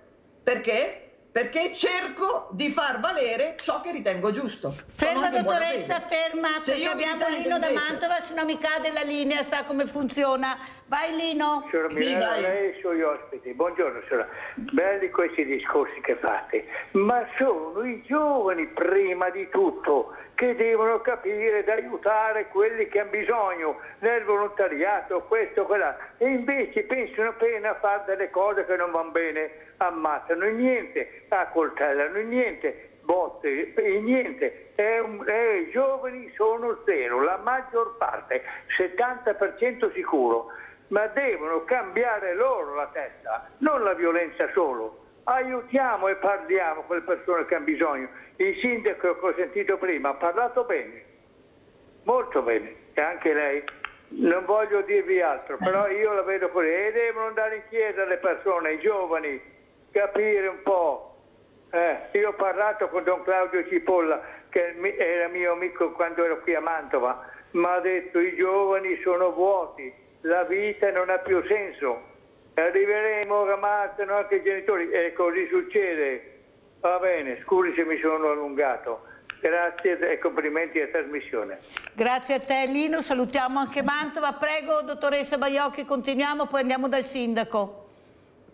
Sì, allora, in definitiva stiamo spiegando che la violenza non si debellerà mai finché capisce la matrice che riguarda tutte le persone e non riguarda solo i maschi, come oggi si tende a credere. La violenza è di tutte le persone perché è una questione di incapacità di gestire in maniera rispettosa le divergenze, cioè il diverso. Quindi stavo dicendo, quando usciamo dalle famiglie al 99% si esce con questa tossicità, con l'idea che esiste la ragione e il torto, esiste chi ha la verità e chi ha la verità assoluta. In poche parole, siamo esposti a discriminare. Vuol dire che se io mi trovo di fronte a qualcuno verso il quale mi sento di avere io la verità, per forza maggiore discrimino, cioè condanno la diversità del mio interlocutore, perché la considero sbagliata, fuori luogo, perché la verità ce l'ho io.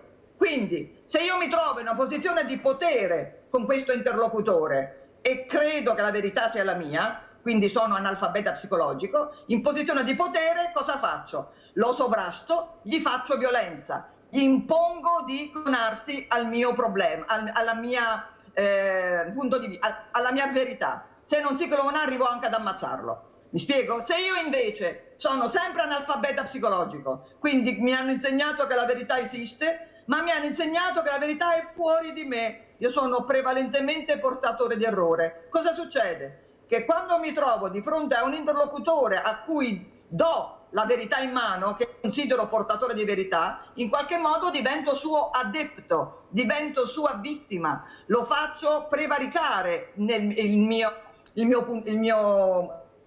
spiego? Il punto di fondo è quindi nell'analfabetismo psicologico, cioè nel non sapere che l'uccello crede che la vita sia fuori dall'acqua, il pesce crede che la vita sia dentro l'acqua. Nessuno dei due ha ragione, tutti e due hanno ragione dal punto di vista, sono portatori di un punto di vista. Se non insegnano all'uccello che lui è portatore di un punto di vista e non ha la verità, un dialogo, o anche al pesce, un dialogo tra queste due diversità non sarà mai possibile. Infatti in mezzo ci siamo noi che stiamo soffocando. Perfetto dottoressa, in mezzo ci siamo proprio noi perché non abbiamo né l'acqua e né gli alberi e non respiriamo più. Sindaco, come commenta? Poi ci lascia. Sì, devo dire anche l'intervento prima del telespettatore ha messo un ulteriore aspetto fondamentale, i giovani, perché quando Mirella diceva ma siamo sempre noi che da una vita facciamo volontariato, è vero, sul territorio vediamo che c'è una carenza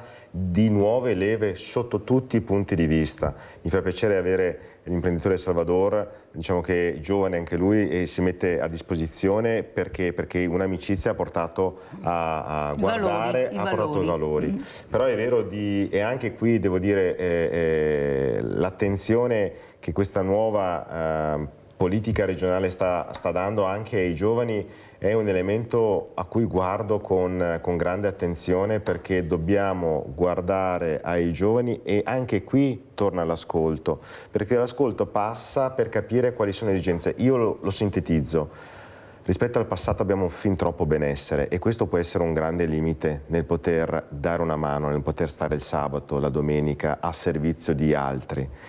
Una volta non avevamo così tanto benessere e quindi ci si rimboccava le maniche. Adesso la sensazione è che talvolta si tenda a non rimboccarsi le maniche perché comunque stiamo bene. Non abbiamo bisogno di aiutare perché noi pensiamo di non avere bisogno di aiuto, perché anche questo è un aspetto psicologico importante. Riuscire invece a coinvolgere, e noi come amministrazione lo stiamo facendo, dall'anno scorso abbiamo introdotto il Ci sto a fare fatica, che è un'associazione che consente di avere dei giovani che si mettono a disposizione del territorio, dialogano con alcune persone senior per mettere a posto delle panchine, per far parte, comprendere quanto difficoltoso è manutentare, quanto è importante evitare di rompere o di sporcare. Eravamo abituati a essere parte di questo e poi il benessere, a mio modo di vedere, ci ha un po' allontanato perché tutto è dovuto. Quindi devo dire, il tema è riuscire a continuare ad un dialogo intergenerazionale. La Regione deve fare la sua parte, gli amministratori devono fare la loro parte. Il punto fondamentale di Mirella dice è dialogo vero, e questo è parte del nostro ruolo come amministratori. Adriano da Campalto, vai Adriano. Intanto buongiorno a lei e ai suoi ospiti. No, volevo dire una cosa del fattore di quello che diceva la dottoressa. No, è giusto quello che dice la dottoressa. Però c'è una cosa che forse io, che sono uno che ha vissuto fuori e parla con molta gente, mi trovo una generazione, per esempio la nostra, non eravamo molto razzisti sinceramente, forse perché magari il periodo era più bello, si stava molto bene, però abbiamo dato molto a questi giovani e abbiamo anche parlato con questi giovani, no? Però alla fine denoto una cosa, per esempio, che quando mi chiedono a me, Adriano fa, dove mi posso rivolgere per questo e questo e questo, no? E allora io spiego, guarda, vai in comune, parla con le assistenti sociali, do per esempio delle spiegazioni a queste persone che possono leggermente avere un aiuto, va bene? Perché tante volte questo razzismo c'è adesso come adesso? Perché lo crea soprattutto la regione, il comune, la provincia, non dialoga soprattutto con i giovani, soprattutto sulle scuole ci vorrebbe questo discorso sinceramente, perché c'è bisogno di parlare con i giovani, di far capire tante cose, perché si vede che noi italiani siamo stati abbandonati su molte cose sinceramente, e la gente che parla, che mi dice Adriano, ma il negro ha questo, l'arabo ha quell'altro, loro hanno tutto e noi non abbiamo niente, quindi bisogna farsi anche un buon esame di coscienza e di capire realmente che forse bisognerebbe ricominciare, che la politica cominciasse anche a ascoltare gli italiani, perché anche questa povertà, chi l'ha creata? L'ha creata i politici, o per comodo o non per comodo, o perché non sono persone preparate come dovrebbero essere, come ho fatto io 10 anni di scuola alla sera dalle 9 fino alle 2 di notte con quaderno e penna, perché dico tante volte può darsi che sia io che sbaglia, e invece vedevo che chi sbagliava mi cavano, mi prendevano in giro, era proprio la politica. Grazie Adriano, fammi chiudere perché devo salutare l'ospite, però Sindaco non sono mica d'accordo su quello che ha detto. Noi oggi abbiamo tutto, mica vero? Certo che abbiamo tutto, poi ci sono i banchi alimentari, ci sono le parrocchie, perciò non si muore più di fame, ma chi è che fa questo? La politica? Il volontariato mi sembra, che mette le pezze dove la politica non è, e subito, non a parole ma con fatti. Poi lei ha detto ci sto a fare fatica, ma io li vedo una volta all'anno che fanno fatica, cioè sti ragazzi che fanno fare fatica tutti i giorni, il sindaco, cioè cos'è sta storia? Ci sto a fare fatica, li vedo una volta all'anno? Cioè, io non so, lo stanno gridando in tutte le maniere, che vogliono essere protagonisti, che vogliono avere una scuola diversa, che vogliono essere più intrigati, sbaglieranno, non importa, cadranno, ma se ci siamo noi che pronti a rialzarli e accompagnarli, cosa dice Giuseppe? No, perché è inutile che ci sto a fare fatica, se una volta all'anno fai fatica, non riesco non hanno manualità, per forza, è sempre là col cellulare o davanti al computer. Giuseppe? Sicuramente, dopo Mari parliamo anche del secondo progetto, abbiamo la terza parte, dove noi vorremmo proprio portare i ragazzi a confrontarsi con delle realtà che è la vita. Quindi sicuramente io auspico che i ragazzi, i giovani vogliano ritagliarsi un pezzo quotidianamente, settimanalmente, per dare una mano, perché è fondamentale. Allora, dottoressa, come ci saluta?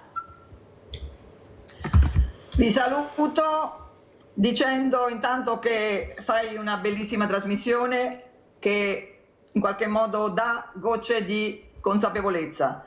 E riguardo al razzismo, concludo, in poche parole il problema è la discriminazione, non educare al rispetto del relativo, del diverso. Chi discrimina in qualche modo, dalla discriminazione nasce il razzismo, io discrimino le persone di razza diversa, nasce l'omofobia, io discrimino, considero sbagliati chi è di orientamento sessuale diverso, il sessismo, l'ageismo, tutto, mi spiego? Il comune denominatore è l'incapacità di dare valore a ciò che è diverso da qualcosa, da un modello che ritengo giusto. Finché non debelliamo questa matrice di fondo, questo errore, non se ne esce dalla violenza, perché dove vedo che qualcosa è sbagliato, giustamente l'istinto è rimetterlo a posto, ok? Cioè conformarlo al modello giusto. Mi spiego? Quindi c'è un'incapacità di dare valore al diverso, un analfabetismo psicologico di fondo. Grazie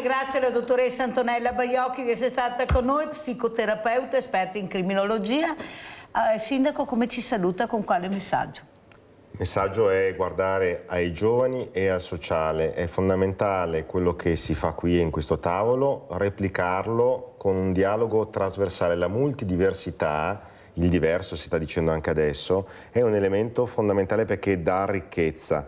Ci sono delle falle, la politica io devo dire non credo di avere nella mia adolescenza un modello politico che è illuminato in questi decenni. La politica è fatta di uomini che devono essere sollecitati, richiamati all'ordine. Bisogna pretendere molto di più rispetto a quello che finora abbiamo fatto. Lo dico da cittadino in primis, che si è messo in gioco perché non riceveva delle risposte. Senta, Sindaco, ma siamo anche curiosi, siccome è la prima volta che viene, da che parte della politica? Destra, sinistra, sono un centrodestra? civico. Questa guardi cosa... che sto civico alla guardi, Mirella proprio, allora, sto civico... Io lo ribadisco, che io non ho... Vabbè, ma un civico qui di destra o di sinistra? Di che colori siamo? Stiamo parlando di sociale, il sociale non ha colore. Però civico puro? Puro civico, e così vedremo, è giusto che sia. controlleremo, Sindaco, controlleremo, se proprio ci ha detto Vi aspetto la il verità. 31 maggio a Vo, nelle colline, e poi in qualche altra occasione volentieri per vederci, e vengo a trovare anche la Speranza di Marco, perché poi già nel nome... Noi esatto, grazie. Voi. Devo dire che è stato utilizzato un defibrillatore che abbiamo sotto il comune in un caso, ed è fondamentale anche saper poterli utilizzare, e non è così facile, oltre il costo che hanno enorme, riuscire a sapere e fare formazione. Vede la competenza, ecco. Anche perché Mari dopo ci si sporca le mani in qualcos'altro, tipo crema. Bravo. Bene. Grazie. Grazie a voi, Rimane con noi l'imprenditore, arriveranno anche altre persone. Pubblicità. Grazie.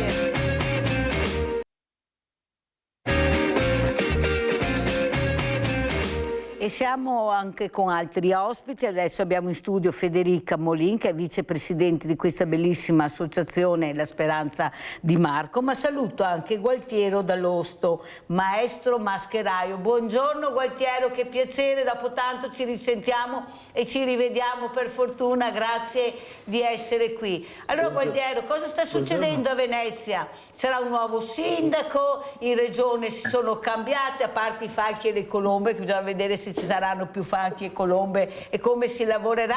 Allora, cosa succede a Venezia, Gualtiero?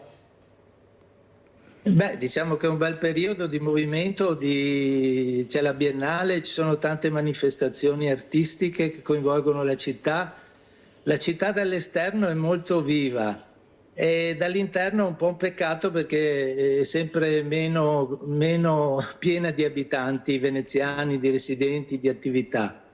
Però Venezia col suo fascino attira sempre. È un po' come una maschera che dall'interno non ha l'attore, però dall'esterno insomma viene vista e verificata e vissuta da tante occasioni di spettacolo. Hanno aperto il cantiere nautico proprio ieri, insomma è un periodo dinamico per Venezia. Poi abbiamo il nuovo sindaco, nuove promesse, speriamo bene, insomma. Eh sì, bisogna sperare. Cerco di essere ottimista. Bravo, bravo. Malgrado tutto. Cos'è la maschera nel 2026? Perché sai che quasi quasi pensavo di venirti a trovare o anche a chiamarti per darmi un po' di maschere, perché in base alla politica che ho di turno mi piaceva mettermi una maschera. Allora chiamo Gualtieri e dico che mi faccio un po' di maschere, vediamo se questo politico riesce a capire cosa c'è sotto quella maschera. Cosa rappresenta la maschera, Gualtiero? Beh, è un simbolo potente che corre parallelamente alla storia dell'uomo, la maschera, con tanti significati e con tante profondità di concetti, insomma. Sarebbe lungo adesso approfondire, però ecco, la maschera convive con noi da quando eravamo nelle caverne fino ai carnevali attuali, e poi è qualcosa che concettualmente ci rappresenta molto nella nostra contemporaneità, perché viviamo troppo probabilmente di apparizioni, di apparenze e poco di sostanza. La maschera, Oscar Wilde diceva datemi una maschera e vi dirò la verità. Spesso più che coprire svela, ed è questo il suo significato più profondo.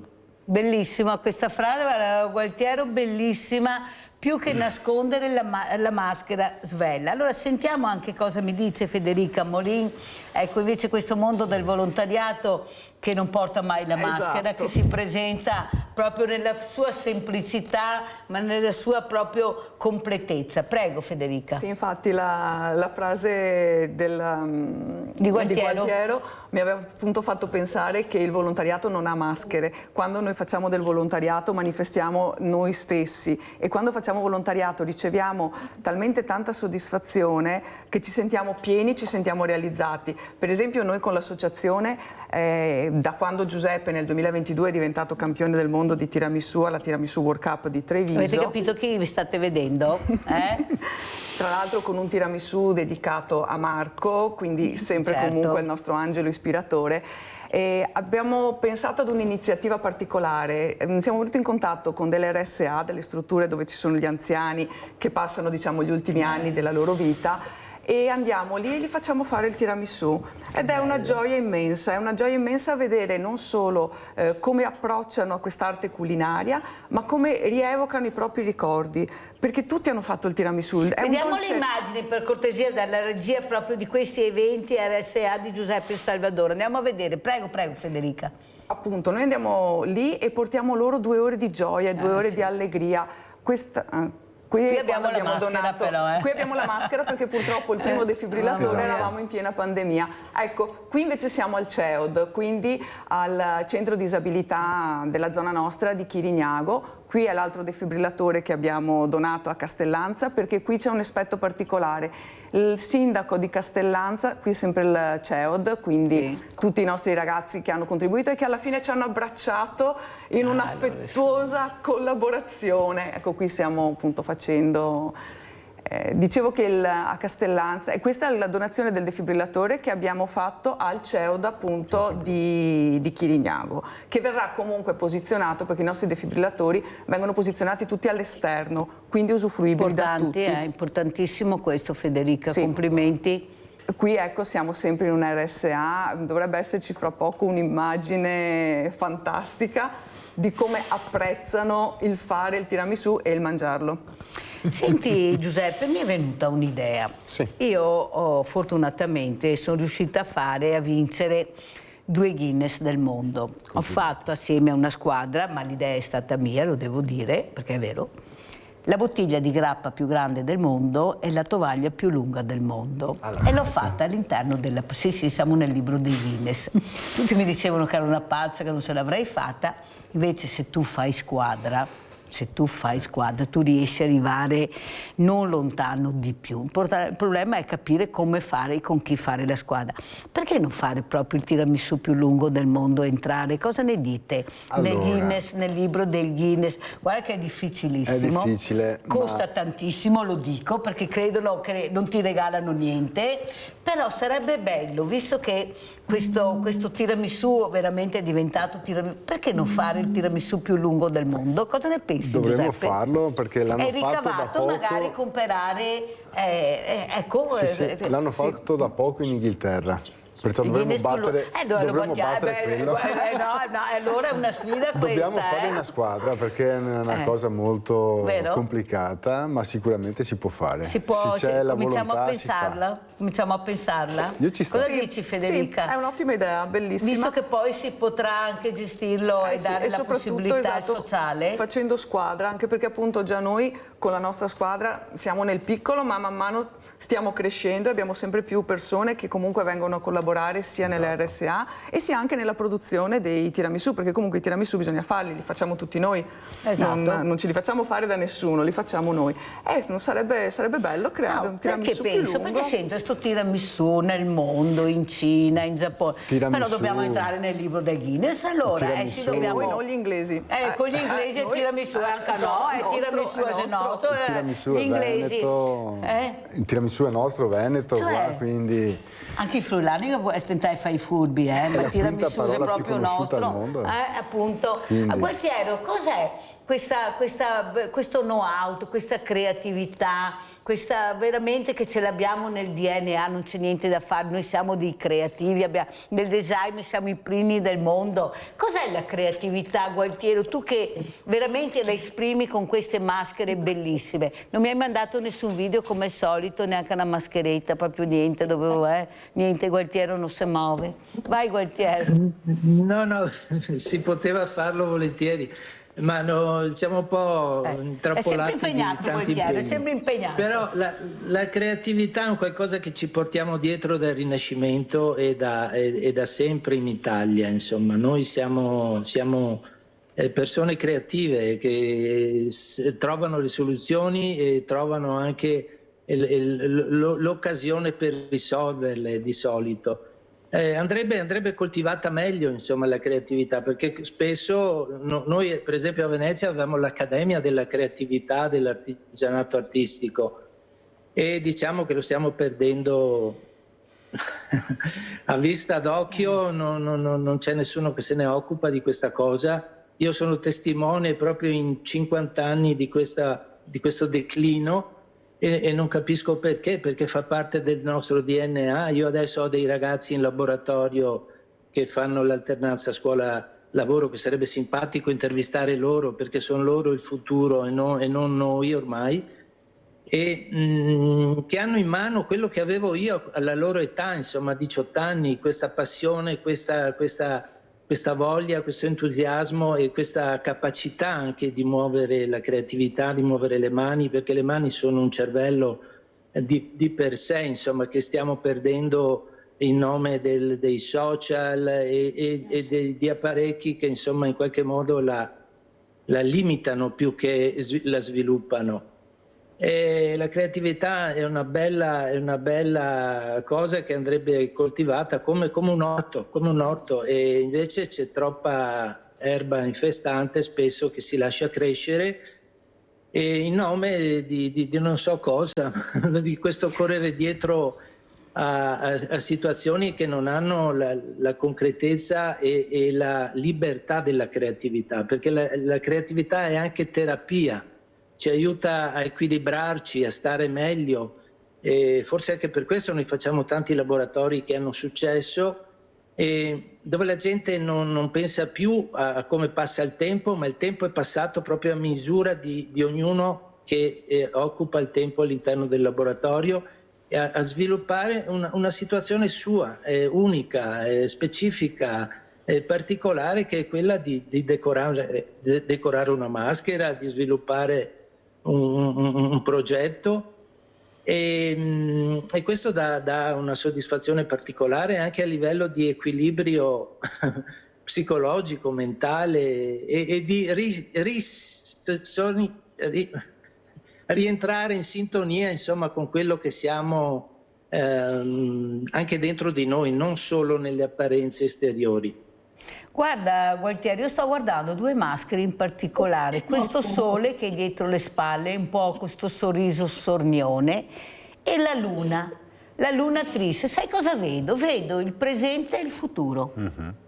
In queste due maschere io vedo non so, Giuseppe, vedi anche tu il presente e il futuro. C'è anche il giorno e la notte, ma non la vedo, l'uomo e la donna. Sì, sono brava, vedo queste due maschere, ma le abbiamo individuate perché fanno capire che... Se io girassi l'apparecchio, ne abbiamo a centinaia qui, se insomma. Appunto gira l'apparecchio, così ti vedo sottosopra, vado anche bene. Aspetta Gualtiero, perché è molto importante il discorso che stai facendo, cioè tu stai dicendo che i giovani hanno manualità, sono dei creativi, basta dare loro il gioco in mano, e però con pazienza, saper attendere un po' alla volta che riescono a capire dentro di loro cosa c'è. È questo che dobbiamo fare, quello che dice Giuseppe. Non è che il giovane sia cambiato da giovane di una volta, forse avevamo più noi che loro come strumenti da giocare, da creare, da inventare, perché loro diamo tutto pronto, ecco qua, è già fatto, cioè non crei la sveglia, ce l'hai già.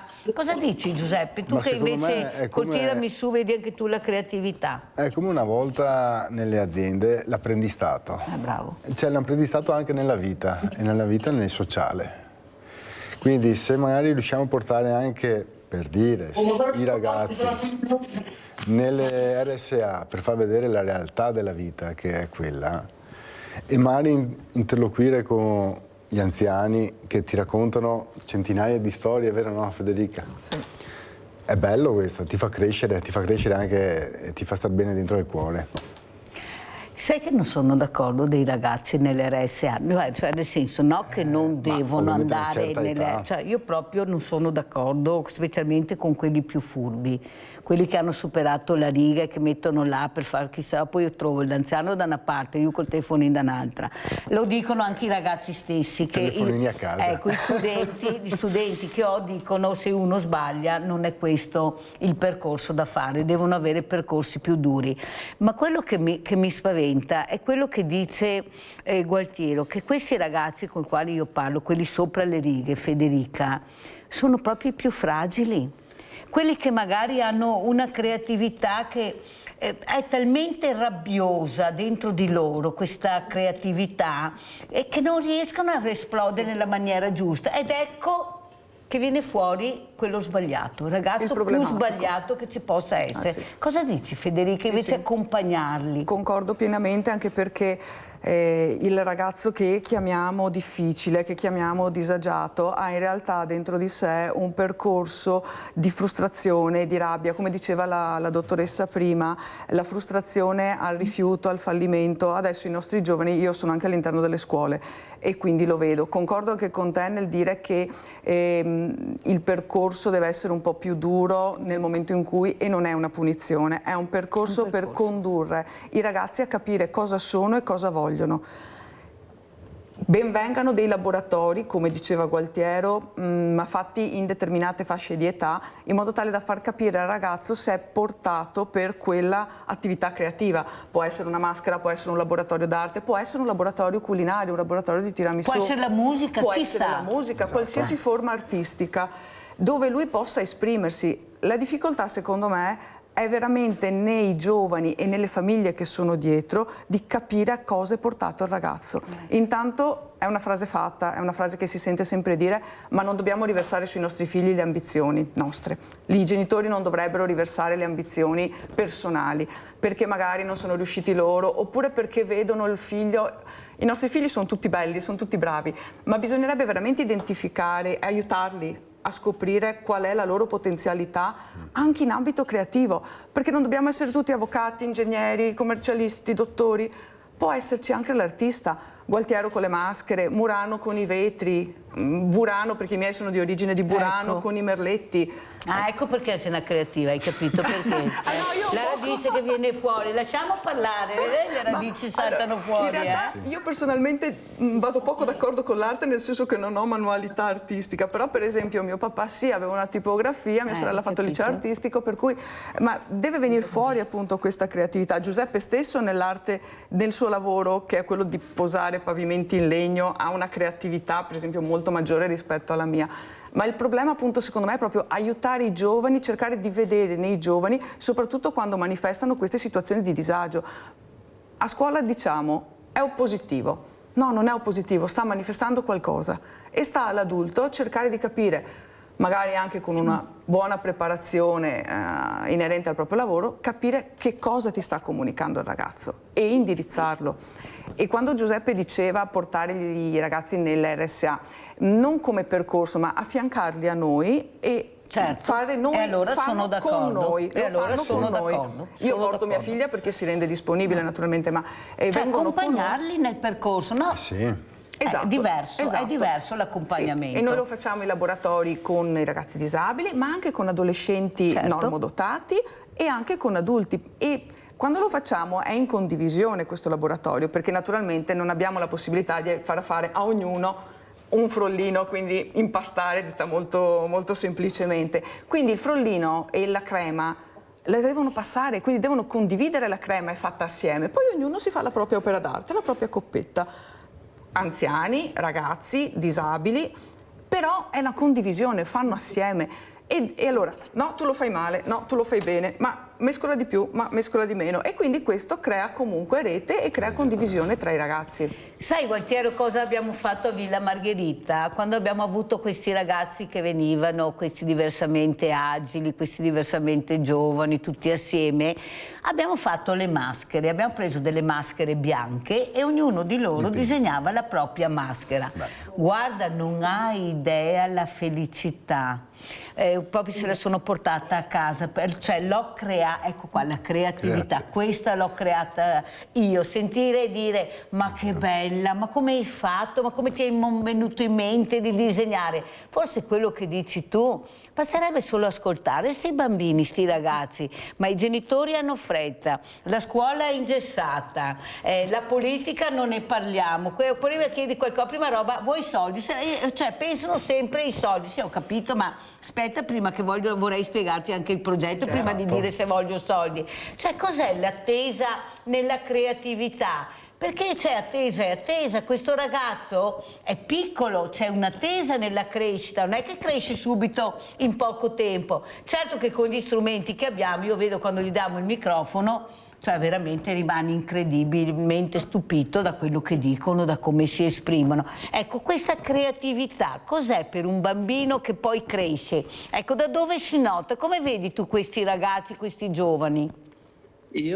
Io, rispetto al discorso che ha fatto la signora adesso, vedo troppo movimento attorno al fatto di aiutare i ragazzi, di coinvolgerli, cioè sembrano che l'orientamento sia il ragazzo, non più il maestro o i genitori o noi adulti, insomma, in qualche modo.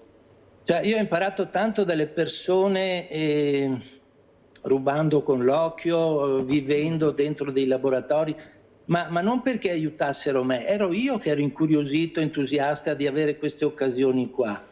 Cioè non avevo un mondo che mi girava attorno, che mi viziava.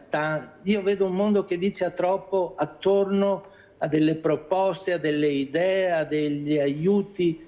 Ma invece i ragazzi non hanno bisogno di questo, hanno bisogno di essere liberi, di avere tante occasioni, questo sì, per scoprire il loro talento, ma tante occasioni diversificate. In Cina so che fanno di tutto di più all'asilo. Fanno di tutto di più, sono in contatto con i dolci, con le attività, con tutte le situazioni. Cioè è lì che ognuno trova quello per cui è nato, perché noi bene o male siamo nati per qualcosa e abbiamo ognuno di noi una specificità, un talento, un tesoro da scoprire, ma questo lo troviamo strada facendo nelle occasioni che abbiamo, nelle opportunità e non in qualcuno che ci corre dietro, che ci trova delle soluzioni. Questo io lo vedo un problema attualmente, insomma, perché per esempio a Venezia io ho visto tanti maestri che non sono stati rispettati, hanno chiuso le loro attività, hanno chiuso biblioteche di sapere e senza poterle trasmettere ai giovani. E questo sarebbe stato una bella occasione per i giovani, perché io vedo quando sono da me, a me piacerebbe più che parlare io che intervistate qualcuno che adesso è in laboratorio da me, che è qui in retrobottega. Facciamo il prossimo collegamento, lo faremo con loro, Gualtiero, preparati. Ascolta Gualtiero, perché è giusto. Vedo una maschera dietro di te, quando volete intervistate loro, perché io vedo in loro veramente quella stessa carica che avevamo noi alla loro età. Te lo prometto, Gualtiero, tu prepara che io ci sono. Senti Gualtiero, ma Trump ti ha ordinato la maschera che vedo dietro di te, la maschera per Trump, quella col naso lungo, te l'ha ordinata lui?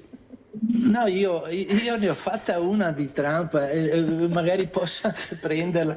Pensavo fosse quella là dietro io. Ancora nel primo mandato. Alessandra, puoi prenderla quella che c'è dietro? Ecco, vediamo, io avevo individuato quella, vero Federica? Effettivamente.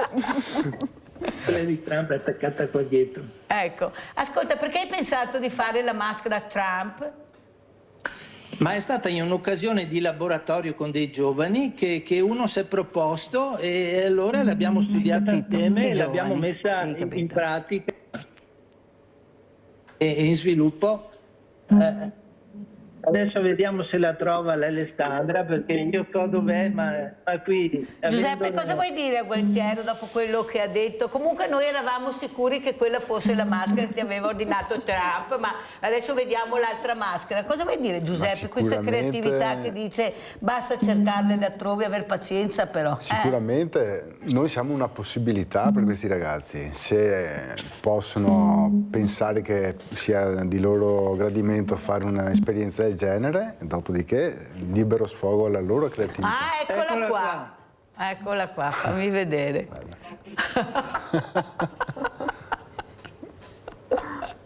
No, adesso spiegasela un po', ecco, in termini proprio tecnici, dai, spiega sta maschera. Sì, cioè nella prima versione, quando avevano occupato anche il Parlamento lì americano, insomma, c'erano dei personaggi che lo sostenevano, che si presentavano, vi ricordate, con le corna, con... per cui è venuta fuori questa interpretazione qua, insomma, un po' sarcastica, che però nel tempo, secondo me, chiarisce meglio il personaggio e forse l'avevamo centrata, l'avevamo centrata come caricatura. Giuseppe, cosa hai detto che vedi? Un Dr. Jekyll, Mr. Hyde. Dr. Jekyll, Mr. Hyde, dice Giuseppe. Cosa dici, Gualtiero? Sì, sono d'accordo, mi sembra una persona che gioca a poker con l'economia, con la politica e mi sembra che non sia la miglior cosa di portare avanti una cultura politica, insomma, nel mondo. È molto rischioso questa situazione che si è venuta a creare con questi atteggiamenti di provocazione, col fatto di giocare con le parole, con le armi, come se fossero la stessa cosa, insomma. Mi sembra un po' troppo da da western negativo, insomma, no? Ascolta Gualtiero, tu dovremmo che sei veramente... ritrovare l'equilibrio dell'abitare questa terra, questo pianeta, convivendoci e sapendo che è una casa comune per il momento, insomma, finché non troviamo qualche altro pianeta dove stabilirci. No, per io cui... sto bene su sto pianeta qua, guarda, per quanto male voglio stare qua. Ascolta Gualtiero, devo correre perché purtroppo il tempo è veramente scarso, ormai stiamo terminando. Quello che volevo chiederti, cos'è? Tu che crei il Made in Italy, perché io non ho mica capito, c'è ancora il Made in Italy? Possiamo sperare di valorizzare il nostro Made in Italy, che è unico al mondo a mio avviso. Come vedi tu questo Made in Italy? Tu che proprio crei il vero Made in Italy? Io mi sono speso tanto quando potevo farlo, adesso non c'è un collegamento fra la politica che possa governare questi processi, non c'è mai stato in questi anni e per questo ne vediamo i risultati. Insomma, Venezia, se voi girate per Venezia vedete le attività artigianali, artistiche che vi dicevo che sono chiuse. Bisognerebbe partire, io sono un maestro della conoscenza di questi problemi, però non abbiamo avuto nessun riscontro con nessun sindaco al momento per cominciare a indirizzare e invertire questa rotta, insomma, di declino. Non so se è un problema nazionale, se è un problema urbano, cittadino, però non c'è nessuno che se ne occupa seriamente perché alla fine... Però è un problema che io conosco molto bene e mi basterebbe fare un elenco di situazioni di cui non c'è il tempo, però bisognerebbe che ci fosse qualcuno di responsabile che potesse invertire e cominciare a trovare delle priorità per cambiare questa situazione qua, a cominciare dal rispetto di chi ancora è maestro in questo senso qua. E un maestro non è qualcuno che deve insegnare qualcosa, Io mi sento tale perché continuo a imparare ogni giorno anche dai miei allievi, però in questa c'è la ricetta del collegamento con i giovani, dell'orientamento dei giovani verso un futuro e verso delle occasioni di possibilità e di riscoperta anche di quello che siamo noi come identità artistica italiana, insomma. Non abbiamo fatto il Rinascimento a caso, abbiamo ancora qualche residuo di questo, ma che sta morendo giorno per giorno. Bisogna ripartire da questo. In alcuni centri cercano di rispettare queste situazioni qua, è da lì che si può ripartire. Adesso ripartiamo invece assolutamente dalla pubblicità. Eccola là.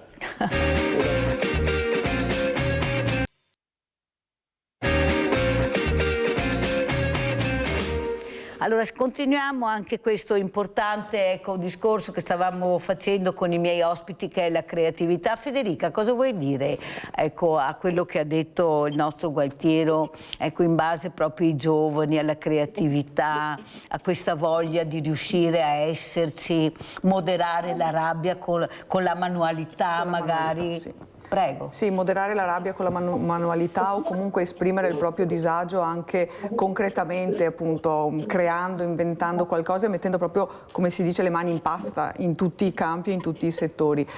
E concordo con Gualtiero quando dice che non era quello a cui mi riferivo prima nel dare noi la soluzione, ma nel mettere a disposizione le opportunità ai ragazzi che possono essere appunto laboratori creativi. Noi per esempio con l'associazione abbiamo partecipato al paese nostro che è Martellago per parecchi anni alla passeggiata ecologica, che è una passeggiata per i ragazzi delle elementari e delle medie che si svolge al Parco Laghetti, che è una bellissima realtà che abbiamo nel territorio, che era quella che abbiamo visto prima dove abbiamo donato il primo defibrillatore. E qui la passeggiata si concentra su una passeggiata mattutina e un pomeriggio appunto di laboratori offerti dalle associazioni di volontariato del territorio per tutti i bambini e i ragazzini, quindi delle medie. Noi li abbiamo fatto creare molto semplicemente delle boccettine dove dentro grattavano un gesso su un piatto e mescolavano i vari colori e si creavano, sviluppavano la propria creazione, quindi astratti con un colore sotto, un colore sopra, ma si sono divertiti tantissimo e anche lì hanno sviluppato un po' di manualità. C'era un'altra associazione che faceva dipingere delle magliette, si sceglievano i disegni, li riportavano così come erano in grado di farli. Questo può aiutare i ragazzi a scoprire magari un talento, una vocazione, una passione, può anche essere solamente una passione. Senti Giuseppe, tu sei anche un imprenditore. Non è che anche gli imprenditori, specialmente anche gli industriali, invece di continuare a lamentarsi, magari potrebbero investire un po' di più su quello che è il giovane, su quello che è la loro creatività, perché il futuro è nelle loro mani, non è che abbiamo tanto tempo per pensarci. Io sai cosa dico sempre, magari qualche palazzo in meno, qualche yacht in meno magari, e qualche investimento di più sulla società, quella più fragile, quella che ha bisogno di un supporto anche economico, perché se no non vai da nessuna parte, che questa è la verità, è inutile girarci attorno. Quindi c'è anche fare un cambiamento culturale anche da questa Secondo me sì, questa è una sfida che purtroppo la politica deve cominciare a prendere sul serio, cioè far rientrare i giovani dentro alle realtà produttive in maniera tale che si appassionino e scoprino delle passioni che magari possono portare più o meno per gli altri lavori e sviluppare così un futuro più radioso per tutta il Veneto, l'Italia e il mondo in genere, perché alla fine siamo tutti parte, siamo una cellula dello stesso organismo. Bisogna coltivarla. Bisogna coltivarla, però ognuno deve fare la propria parte, non delegare sempre, ognuno deve fare la propria parte.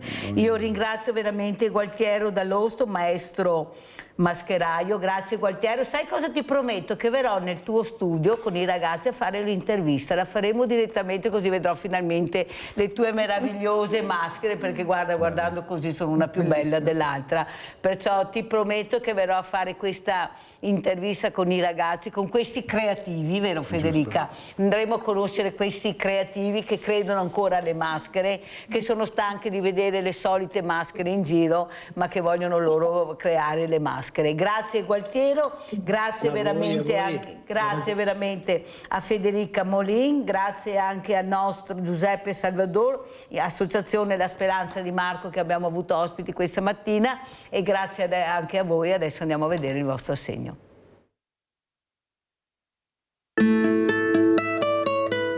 Ciao grande famiglia, oggi diremo che siamo in Veneto, nel nostro meraviglioso Veneto, e stiamo per incontrare una nonna. Ciao Floriana. Ciao. Ciao. Come stai? Dai, abbastanza. Permesso, siamo entrati in casa di Floriana, eccoci qua.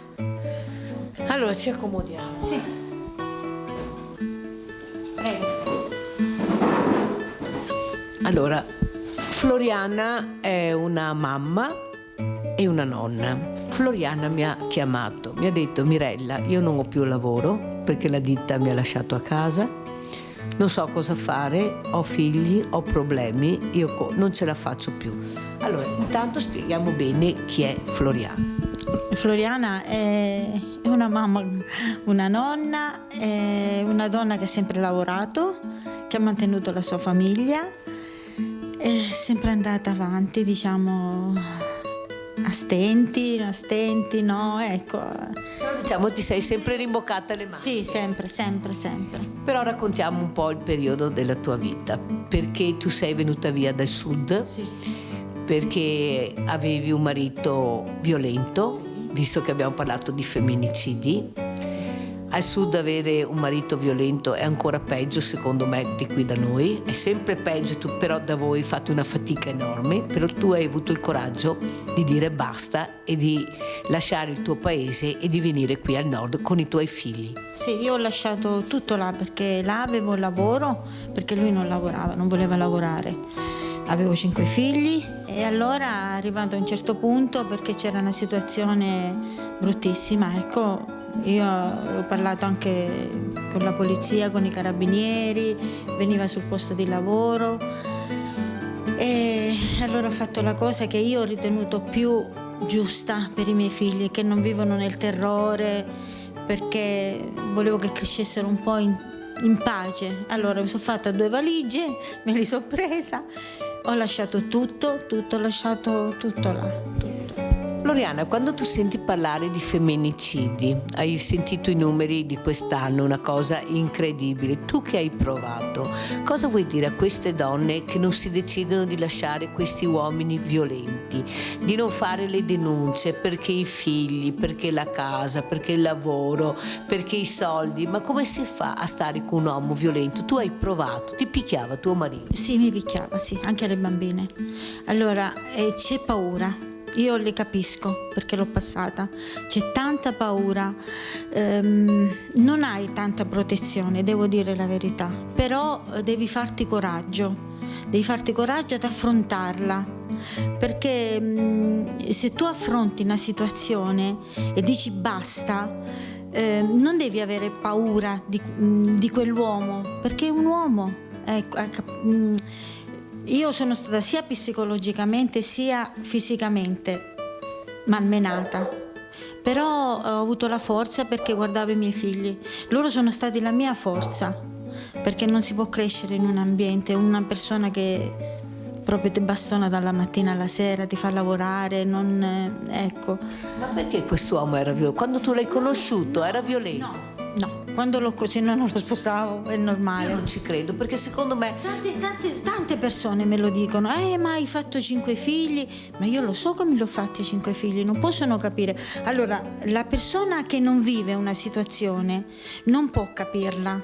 Io capisco se c'è un'altra donna che ha la stessa mia situazione, la capisco, ma molto bene. Invece se c'è una donna che ha un marito, una famiglia normale, che il marito proprio è un marito e che è un padre, non può capire perché non si rende conto. Cosa vuol dire avere vicino la famiglia in certe decisioni? Perché tu hai dovuto lasciare il paese e venire al nord per poi salvare anche la sottoscritta che saresti tu, ma anche i tuoi figli. Eh sì, è stato faticoso, tanto difficile, ma tanto difficile, tante porte chiuse, trovare lavoro, lavorare dalla mattina fino alla sera, andare avanti. Tanto fatico, poi il terrore, se lui sa che io sono qua ma non può arrivare qua, è lontano, ecco. Però sempre vai letto col punto di domanda, e se lui arriva a trovare? E se lui arriva qua, ecco, sì, anche quel punto di domanda. Però in quel momento io mi sentivo forte, ero più forte di lui, perché se veniva qua non ero più la Floriana di una volta. L'avresti affrontato? Sì, sicuramente, l'avrei affrontato sicuramente, sicuramente. Prima che facesse qualcosa io l'avrei già affrontato, perché ho la forza, perché se no che facciamo? I figli, la famiglia si sgretola così. Ecco, queste donne, io so che loro hanno paura, però devono avere la forza, perché non è vita quella che si fa, non è vita di una donna, di una famiglia, dei figli, no, niente. Allora, questo è l'assegno, Floriana, della grande famiglia di Rete Veneta, eccolo qua. Grazie. Spero che tu passi un buon Natale, te lo meriti. E mi è venuta tante volte in mente Floriana, con i suoi lividi, con le sue cicatrici profonde nell'anima, che sono ancora peggio dei lividi, di questo ricordo che non la lascerà mai, che se lo ricorderà sempre, però ha tirato su questi 5 figli ed è una mamma e una nonna meravigliosa. Io ti dico grazie a nome di tutta la grande famiglia, perché te lo meriti tutto, e passa un buon Natale, Floriana. Ringrazio voi, te e tutta l'organizzazione, Rete Veneta, tutti, vi ringrazio tantissimo, specialmente a te che sei una donna fantastica proprio. E che buon Natale vuoi dare alla grande famiglia? Di pace e di salute, le uniche 2 parole che mi vengono proprio in mente, nient'altro, non serve nient'altro, solo quello. E con queste parole noi vi diciamo grazie, buon Natale da Floriana, da Mirella e da Rete Veneta, e grazie ancora, grazie.